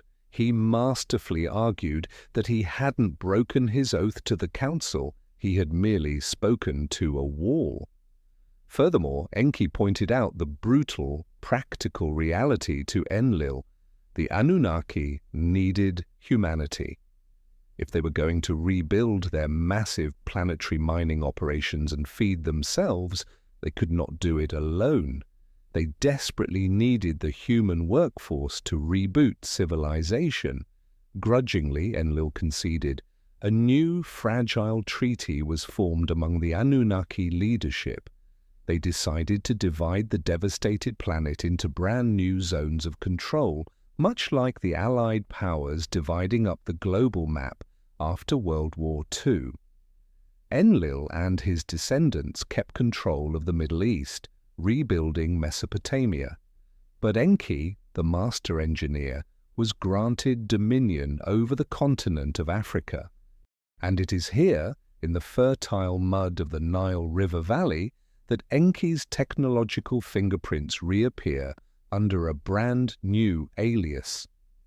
To mainstream historians, ancient Egypt and ancient Sumer, Mesopotamia, were two completely separate cultures that developed independently. But if we look at the sudden, impossible leap of Egyptian civilization, it perfectly mirrors the Sumerian anomaly. The early Egyptians didn't slowly figure out how to build the Great Pyramid or carve the Sphinx over thousands of years. Just like the Sumerians, their highly advanced civilization, complete with complex medical surgery, deep space astronomy, and megalithic architecture, exploded out of nowhere. They didn't figure it out on their own. They were handed the blueprints by their new ruler. In Egyptian mythology, the ultimate creator god, the master architect who formed the universe, is named Ptah. If you strip away the Egyptian headdress and look at the actual job description, Ptah is exactly the same person as Enki. Ptah was not a god of war or a god of the sky. He was specifically the god of craftsmen, builders, metallurgists, and engineers. The ancient Egyptian texts literally credit Ptah with designing the blueprints for their most sacred, high-tech temples. Just like Enki, Ptah was deeply associated with the creation of humanity and the life-giving waters of the earth. Even more fascinating is the central symbol associated with Ptah. It is an object called the Djed pillar. To religious scholars, the Djed is just a magical symbol representing stability or the backbone of the god Osiris. But if you show a detailed carving of a Djed pillar to a modern electrical engineer, they won't see a magical backbone. They will see the exact schematic for a high-voltage electrical insulator, perfectly resembling the massive, ribbed ceramic towers you see at any modern power substation today. Ptah wasn't holding a magic wand, he was holding the schematic for the wireless power grid that Enki had built before the flood. As humanity continued to multiply and spread outward from the Middle East and Africa, the Anunnaki's influence spread with them into the Mediterranean. But as time passed, human language splintered, and the original singular story of Enki began to fragment. By the time civilization reached ancient Greece, the complex, multi-layered personality of the Anunnaki chief science officer was split into two completely different mythological characters, Poseidon and Prometheus. Let's look at Poseidon first. If you ask anyone on the street who Poseidon is, they will say he is the Greek god of the ocean, the guy with the beard who carries a three-pronged pitchfork. But why would an omnipotent god need a fishing tool? In the original Sumerian texts, Enki was officially titled the Lord of the Abzu, which meant the Lord of the deep, subterranean waters, and the oceans. The Greeks simply translated this exact title into their own language. And that famous three-pronged pitchfork, the trident? It wasn't for catching giant fish. In ancient Anunnaki iconography, powerful technological weapons and energy-emitting tools were often depicted as staffs branching out into multiple prongs. The trident was a symbol of Enki's technological mastery over the seas, perhaps a literal acoustic or gravitational device used to control the tides or navigate the deep oceans during his genetic experiments. But Poseidon only represents Enki's watery domain. The Greeks needed another character to represent Enki's rebellious, brilliant, humanity-loving nature. For that, they created the legend of Prometheus. If you want absolute, undeniable proof that the mythologies of the old world are just retellings of the exact same Anunnaki history, you just have to look at the story of Prometheus. According to Greek legend, Prometheus was a titan, an older generation of gods. He is specifically credited with creating the first human beings out of clay. This is an exact word-for-word copy of Enki mixing the clay of the earth with Anunnaki genetics in the African laboratory. But the parallels don't stop there. The Greeks claimed that the supreme ruler of the gods, Zeus, hated humanity. Zeus thought humans were noisy, arrogant, and dangerous. Zeus decided to wipe out the human race by sending a massive, catastrophic flood. Sound familiar? Zeus is playing the exact role of the strict military commander, Enlil. And just like Enki, Prometheus actively rebelled against the supreme ruler to save his creations. The most famous Greek story says that Prometheus stole fire from the gods and gave it to primitive humans, allowing them to build civilization. We have to understand that fire in this ancient context does not mean lighting a match. Giving humans literal fire wouldn't suddenly teach them mathematics, metallurgy, or astronomy. The fire is a metaphor for the spark of higher consciousness. It represents the forbidden genetic upgrade and the upload of advanced technological knowledge. Prometheus stealing fire is the exact same historical event as Enki the serpent offering the fruit of the tree of knowledge in the Garden of Eden. It is the unauthorized transfer of Anunnaki technology to a slave species. And just like Enki, Prometheus was brutally punished for his rebellion. Zeus was so furious that Prometheus had given humans advanced technology that he chained Prometheus to a massive rock where a giant eagle would fly down and eat his liver every single day for eternity. Or, when you connect the dots across these ancient empires, a terrifyingly clear picture emerges. The Egyptians didn't independently invent Ptah, and the Greeks didn't independently invent Poseidon or Prometheus. These weren't imaginative campfire stories. They were the fragmented, traumatized historical records of a traumatized human species trying desperately to remember the specific flesh and blood extraterrestrial scientist who had created them, fought for them, and handed them the blueprints to the modern world. But Enki's legacy didn't just stay in the Middle East and Europe. As humanity migrated across the oceans, taking their advanced astronomical knowledge with them, the fingerprints of the serpent god would soon appear on an entirely different continent, hiding deep within the jungles of the Americas. To fully grasp the sheer, undeniable scale of Enki's global influence, we have to leave the deserts of the Middle East and the Mediterranean behind. We have to cross the massive, supposedly impassable expanse of the Atlantic Ocean. Mainstream historians draw a hard, impenetrable line between the Old World, Europe, Africa, Asia, and the New World, the Americas.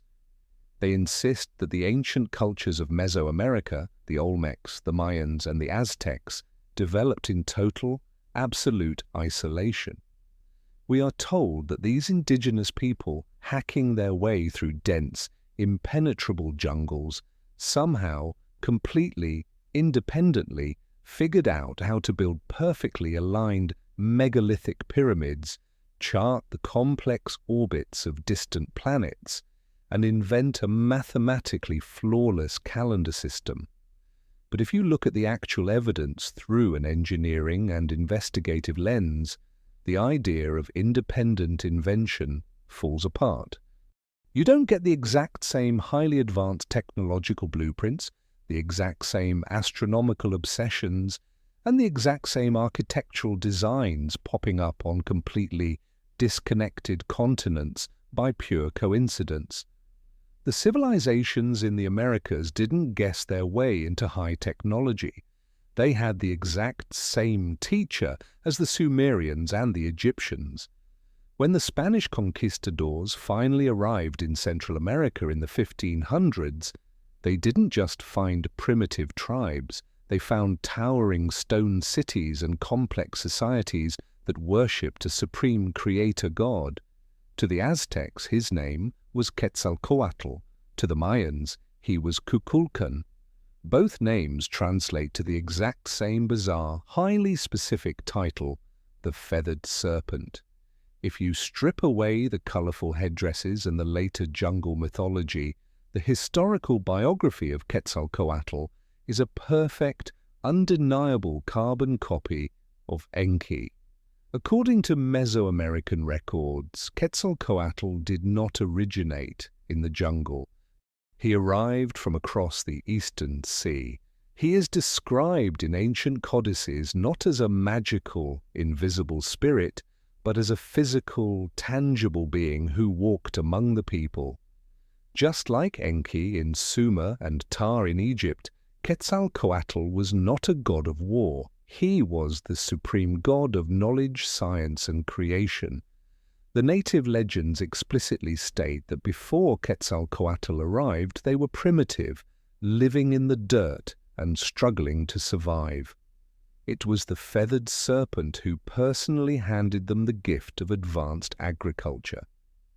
mainstream botanists today still struggle to explain the sudden biological appearance of maize, corn, in the ancient Americas. It didn't slowly evolve from wild grass. It appeared almost overnight as a highly engineered, deeply complex biological crop that requires human intervention to reproduce. To an ancient astronaut theorist, maize is the exact same type of genetically modified agricultural technology that Enki introduced to the Sumerians with domesticated wheat.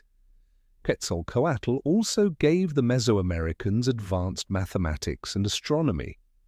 The Mayans possessed a calendar system so incredibly precise that it tracked the movement of the planet Venus with an error margin of only a couple of hours over thousands of years.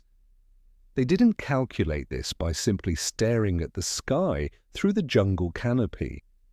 They were handed an Anunnaki deep space navigational chart. Furthermore, they built the massive step pyramid at Chichen Itza as a gigantic stone astronomical clock. During the equinox, the sun casts a shadow down the steps that perfectly looks like a massive serpent slithering down from the heavens to the earth, a literal architectural tribute to their extraterrestrial teacher. But why a serpent? Why would a highly advanced deep space scientist from the Anunnaki expedition choose a snake as his global logo? To understand this, we have to look at the symbol through the eyes of a master geneticist, not a primitive hunter. To a primitive human, a snake is just a dangerous animal that sheds its skin, making it a basic symbol of rebirth. But to Enki, the serpent was a biological schematic.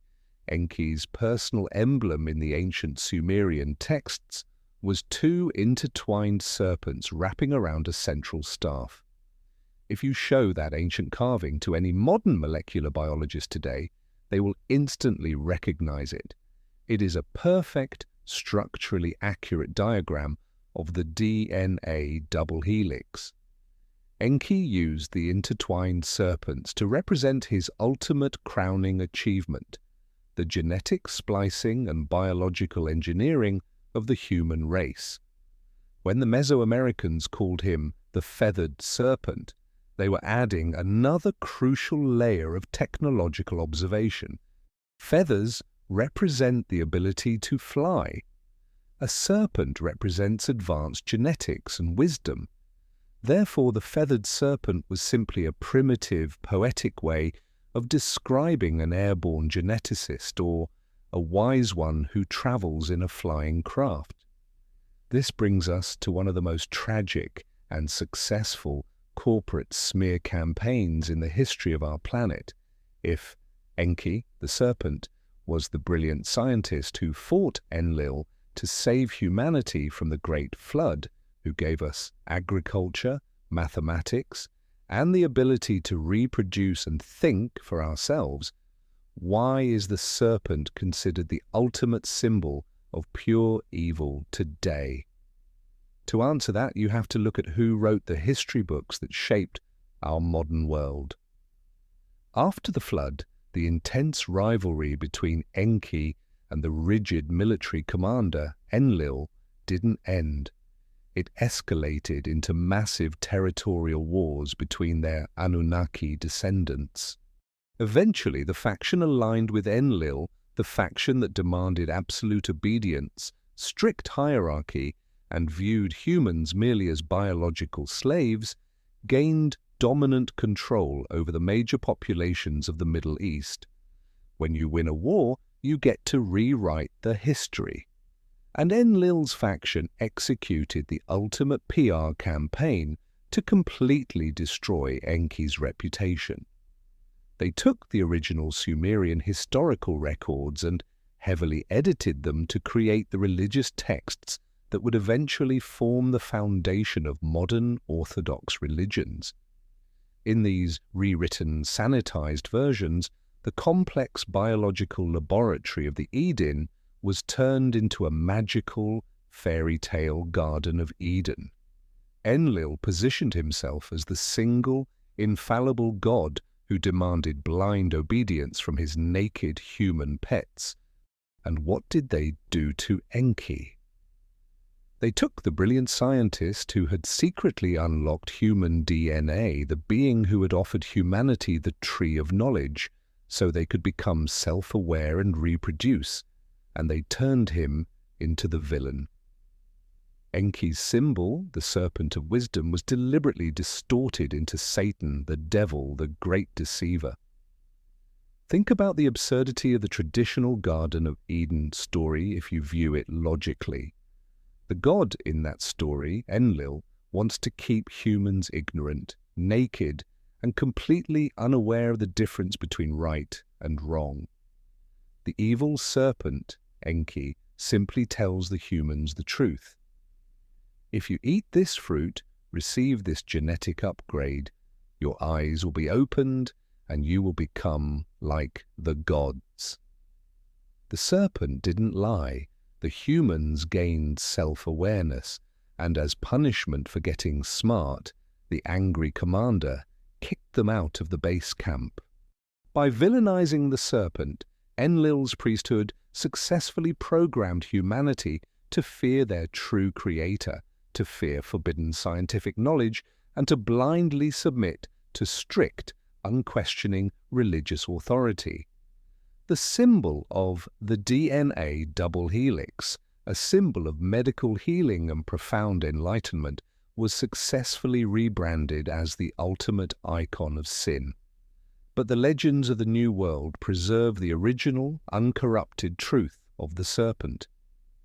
In Mesoamerica, Quetzalcoatl was never seen as evil. He was fiercely loved. However, the ancient texts state that eventually Quetzalcoatl was forced to leave.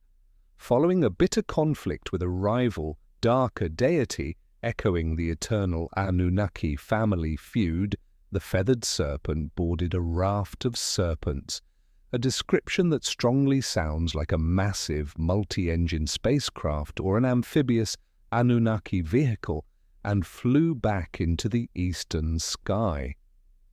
But before he launched, Quetzalcoatl made a profound promise to the indigenous people. He vowed that one day, based on the precise mathematical cycles of the calendar he had given them, he would return from the sky to reclaim his kingdom and guide humanity once again. This deeply ingrained, desperate hope for the return of their brilliant, bearded, advanced teacher had terrifying historical consequences. Thousands of years later, in the year 1519, the Aztec Emperor Montezuma looked out at the ocean and saw massive, strange ships with billowing white sails approaching the coast. Out stepped Hernán Cortés, a bearded white man wearing shining metal armor. The Aztecs checked their ancient Anunnaki calendars, and the dates aligned perfectly. They didn't fight back immediately because they truly believed that the feathered serpent, the great Anunnaki scientist Enki, had finally kept his promise and returned to Earth. Instead of their creator, they met their destroyers. The advanced knowledge of the Anunnaki was subsequently burned and erased by the Spanish Inquisition, plunging the true history of the Americas into darkness. Yet, despite the massive efforts to hide the truth, the physical stones remain. From the mud of Iraq to the peaks of the Andes and the deep jungles of Mexico, the ultimate legacy of the Anunnaki refuses to be silenced. You might be asking the most logical, unavoidable question at this point in the story. If there are tens of thousands of Sumerian clay tablets explicitly detailing this history, if there are massive megalithic power plants sitting in the deserts of Egypt, and if there are identical high-tech architectural footprints buried in the jungles of South America, why isn't this taught in every university on the planet? Why does mainstream academia fiercely, aggressively, and almost violently reject the idea that humanity is a bioengineered species? The answer is incredibly simple, but it is also deeply uncomfortable. It doesn't necessarily involve a cartoonish, smoke-filled room of evil scientists plotting against the public. Instead, it comes down to human ego, institutional survival, the financial realities of the academic industry, and the absolute, paralyzing fear of the unknown.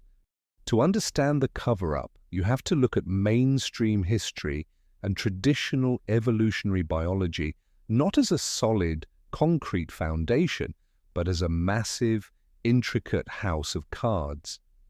For the last 150 years, ever since the days of Charles Darwin, the global academic establishment has been carefully, meticulously stacking these cards. They have built a very neat, very sanitized, and strictly linear timeline of human progress. The official story is simple. Humans evolved slowly from apes, figured out how to bang rocks together to make fire, accidentally discovered farming, and eventually, slowly, built modern civilization. Every single university textbook, every PhD dissertation, every government grant, and every natural history museum exhibit in the world is perfectly stacked on top of this exact linear timeline. Now imagine what happens if you introduce the literal translations of Enki, the Anunnaki, and the ancient genetic laboratories into this fragile house of cards. If mainstream science admits that an extraterrestrial expeditionary force arrived on Earth 400,000 years ago, genetically spliced their advanced DNA with a primitive hominid to create a biological mining tool, and then handed that tool advanced mathematics and astronomy, you don't just pull out one card, you flip the entire table over. The established timeline of human progress instantly disintegrates. You have to view modern academia for what it truly is, a multi-billion-dollar industry. It is a business built on government grants, publishing deals, peer-reviewed journals, and lifetime tenure. Imagine a prestigious history professor at a top-tier Ivy League university. This professor has spent 40 grueling years writing best-selling textbooks and giving lectures on how the Great Pyramid was built by primitive slaves dragging stones on wooden rollers, and how ancient gods were just imaginary friends created by cavemen who were scared of thunderstorms. If this esteemed professor suddenly stands up at a conference and says, actually, looking at the structural engineering and the Sumerian texts, the pyramids were microwave power plants and we are the byproduct of alien genetic engineering, what happens? He doesn't get a Nobel Prize for uncovering the truth. He gets fired. His funding is immediately cut off. His life's work is rendered completely obsolete. His books are pulled from the university curriculum, and he is relentlessly mocked by his peers. In the academic world, professional survival depends entirely on agreeing with the established narrative. It is a tightly controlled intellectual echo chamber, and anyone who steps outside of it commits career suicide. To protect this echo chamber, mainstream science employs a highly effective psychological defense mechanism known as knowledge filtration. Think of it exactly like the spam filter on your daily email account. When an archaeologist digs in the dirt and finds something that perfectly fits the accepted timeline, like a primitive bonefish hook or a broken clay pot, it goes straight to the front page of the scientific journals. It is celebrated because it supports the textbook. But what happens when they find something that completely shatters the timeline? What happens when they find the Baghdad battery in Iraq, an ancient galvanic cell capable of producing actual electricity thousands of years before Thomas Edison? What happens when they uncover the Antikythera mechanism in Greece, a highly complex geared analog computer used to calculate precise astronomical positions, built centuries before modern clockwork was supposedly invented? Or what happens when they find perfectly drilled, laser-straight holes in solid granite blocks in Egypt that would require modern diamond-tipped power tools to replicate? The academic spam filter kicks in. These items are officially labeled as out-of-place artifacts or anomalies. Instead of changing the timeline to fit the physical evidence, the academic elite simply throw the evidence into dusty museum basements. If they are forced to explain an impossibly advanced machine or structure, they universally dismiss it with their favorite catch-all phrase: "It was a religious ritual object." The data is aggressively filtered out because it is too dangerous to the established paradigm. The most powerful weapon in the academic cover-up arsenal, however, is the word myth. When brilliant early translators like George Smith first cracked the cuneiform code in the 1800s and found highly detailed stories of the Great Flood and human creation that predated the Bible by thousands of years, the academic and religious institutions completely panicked. They immediately neutralized the threat by globally classifying all ancient Sumerian texts as mythology. By calling it a myth, you instantly strip away its historical power. You condition the public to think, "Look at these silly, primitive people with their wild imaginations." But this is a massive, arrogant insult to our ancestors. The Sumerians were brilliant, meticulous record keepers. They were accountants, astronomers, and legal scholars who mapped the outer solar system. They didn't spend decades painstakingly carving tens of thousands of highly complex cuneiform characters into solid stone just to write down fictional fairy tales and comic books. They were writing down their literal absolute history. But the cover-up goes far beyond the bruised egos of college professors and museum curators. If the true story of Enki's bioengineering project is globally acknowledged, it triggers an immediate, catastrophic collapse of the entire global power structure. Think about the major orthodox religions that currently guide the moral compass, the laws and the daily lives of billions of people on this planet. These massive institutions are fundamentally built on the premise of a singular, magical, omnipotent creator who made man in his image and demands strict, unquestioning obedience. If the general public suddenly realizes that the God of the Old Testament was actually a compilation of highly flawed flesh and blood Anunnaki commanders, specifically the rigid, humanity-hating military general Enlil, the entire foundation of religious authority evaporates overnight. If people understand that our creation was not a magical, divine miracle, but rather an interstellar corporate mining project designed to produce biological slaves, the institutions that rely on divine authority lose all of their control.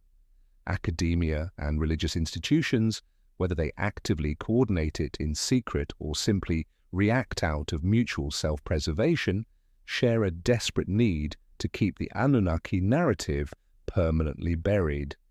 Admitting that we are a genetically modified species, a biological experiment left behind by a highly advanced, spacefaring civilization, strips away human supremacy. It means we are not the absolute pinnacle of evolution. It means we are not alone in the universe.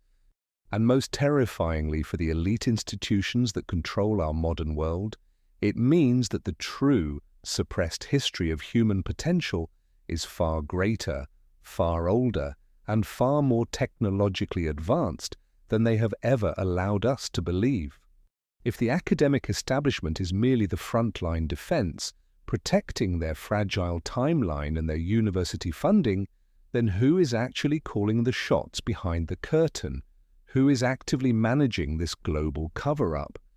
To find the answer, we have to look at the very top of the human pyramid. We have to look at the global elite and the hyper-secretive groups that have operated in the shadows for thousands of years. To understand how these secret societies formed, we have to go all the way back to ancient Mesopotamia, right after the Great Flood. Remember that Enki, the brilliant chief science officer of the Anunnaki, realized he could not openly share advanced extraterrestrial technology with the entire, newly traumatized human population. It would be too dangerous. So he established a highly exclusive, secret priesthood. He called it the Brotherhood of the Snake, using his personal genetic symbol of the intertwined DNA double helix. Enki's original intention for this brotherhood was noble. He wanted to take the brightest human minds, bring them into the temples, and secretly teach them the advanced physics of the universe, mathematics, astronomy, frequencies, and medicine. These initiates were meant to be the guardians of Anunnaki high technology, meant to protect humanity and slowly guide us toward enlightenment. But over thousands of years, something went terribly wrong. Human greed and the intoxicating allure of absolute power corrupted the Brotherhood. As the physical Anunnaki commanders eventually left the surface of the earth or retreated into the shadows, these elite human priests realized a very simple, ruthless truth. If you are the only one holding the blueprints to advanced technology, you can rule the world. Instead of distributing Enki's fire of knowledge to the masses, the descendants of this ancient brotherhood hoarded it. They morphed into the secret societies that conspiracy researchers and historians constantly debate today. Groups like the Freemasons, the Rosicrucians, the Illuminati, and the ultra-wealthy shadow governments that dictate modern global policy. Think about the modern world like a massive, rigged monopoly game. The global elite today maintain their absolute control through a system that perfectly mirrors the brutal, military-style management of Enlil. They control the energy grid through fossil fuels. They control human labor through the global banking and debt system. They control human health through the massive pharmaceutical industry. Now imagine what would happen if the advanced technology of Enki was suddenly released to the public. What if the secrets of the Great Pyramid were fully declassified, proving that we can extract limitless, wireless, free energy directly from the Earth's acoustic frequencies? The multi-trillion-dollar oil, gas, and coal industries would collapse overnight. What if Enki's advanced genetic and acoustic healing frequencies were revealed? The global medical industry would instantly become obsolete. The elite are not hiding the ancient Anunnaki history because they are embarrassed by it. They are hiding it because releasing it would completely destroy their monopoly on power. They want humanity to remain exactly as Enlil originally intended, as dependent, easily managed, biological tools who wake up, go to work, pay their taxes, and never question the true nature of their reality. But hiding the truth isn't enough. The global elite are actively hunting for the lost hardware.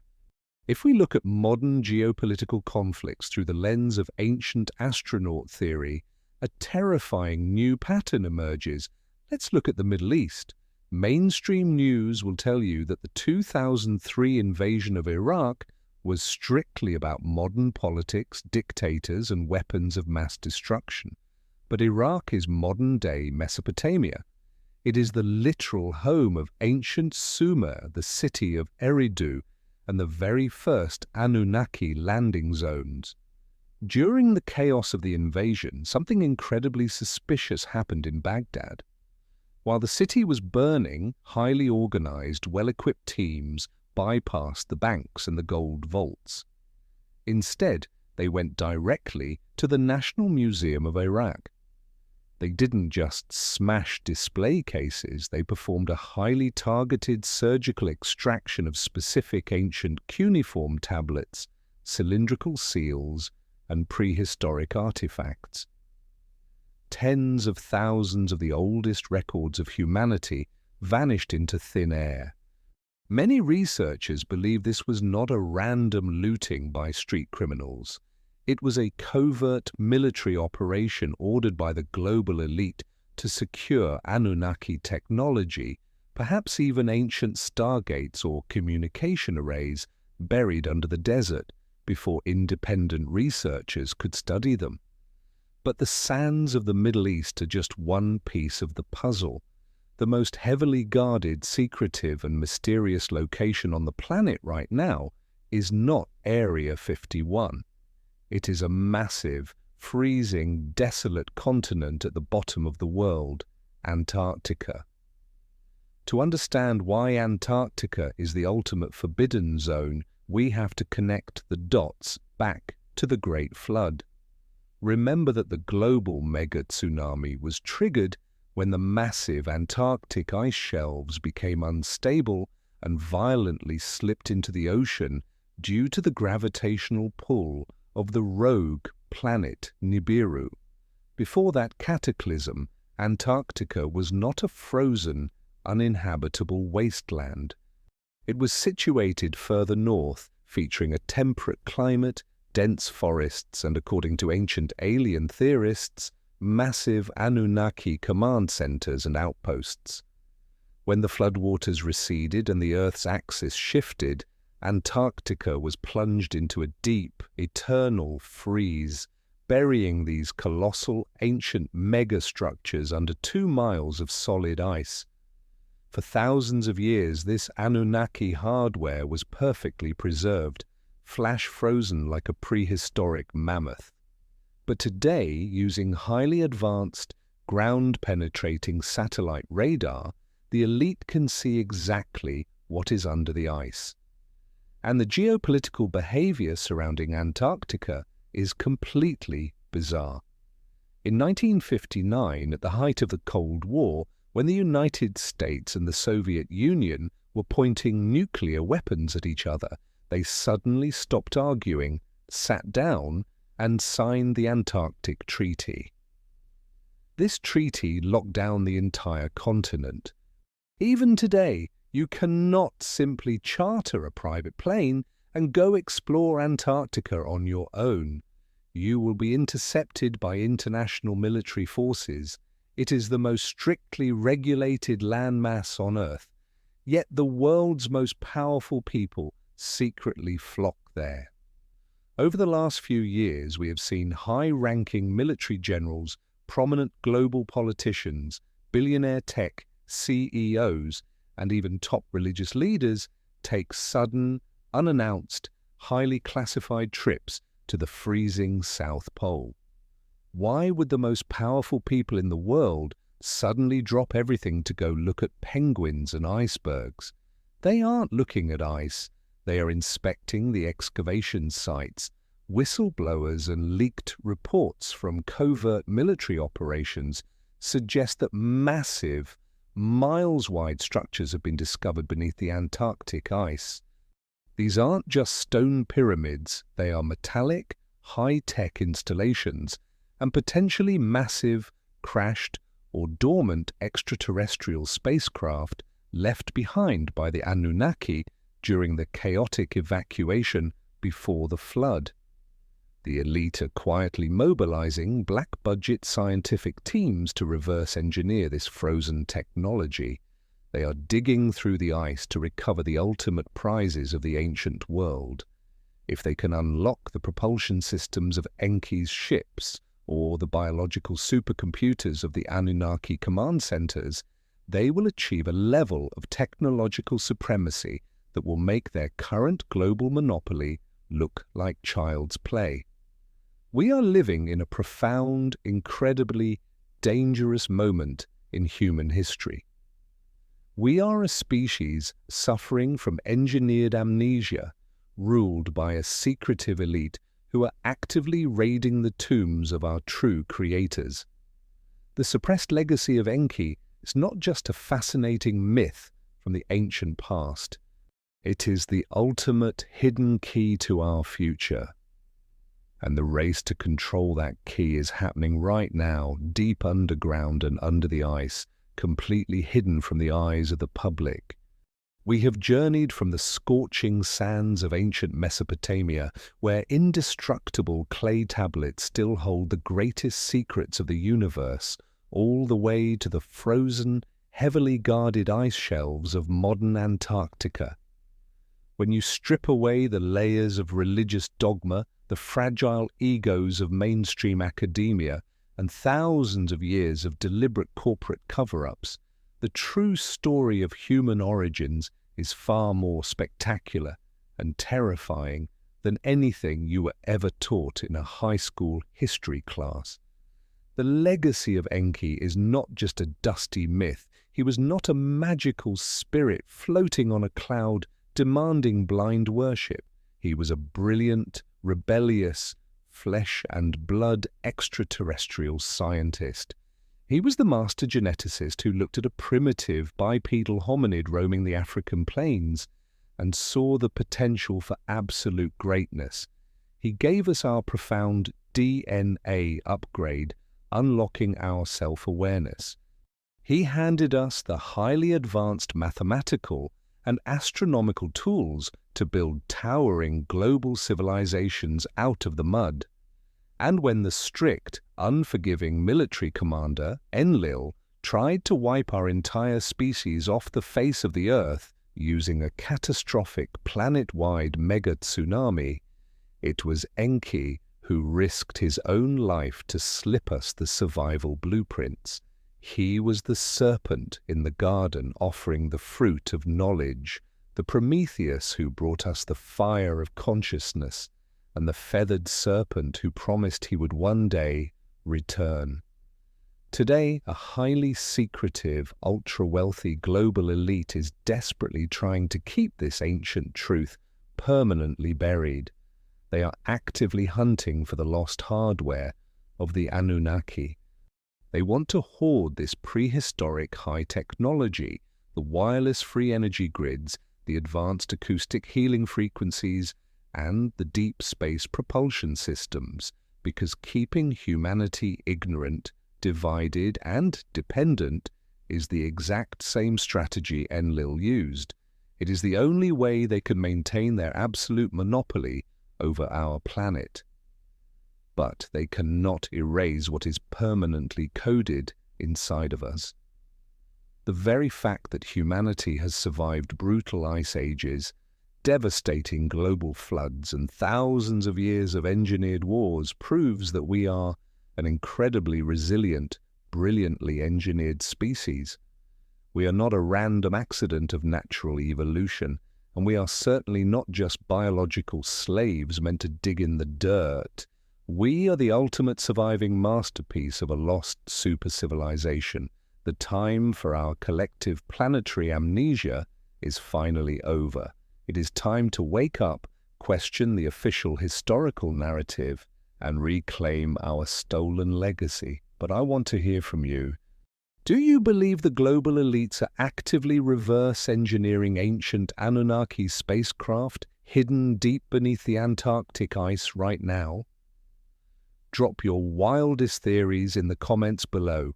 I read every single one of them.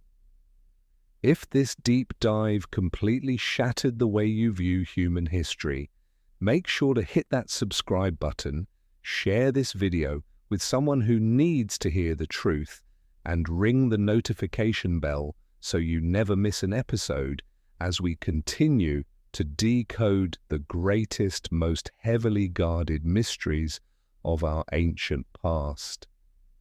Until next time, keep your eyes wide open, keep questioning the establishment, and never stop seeking the truth.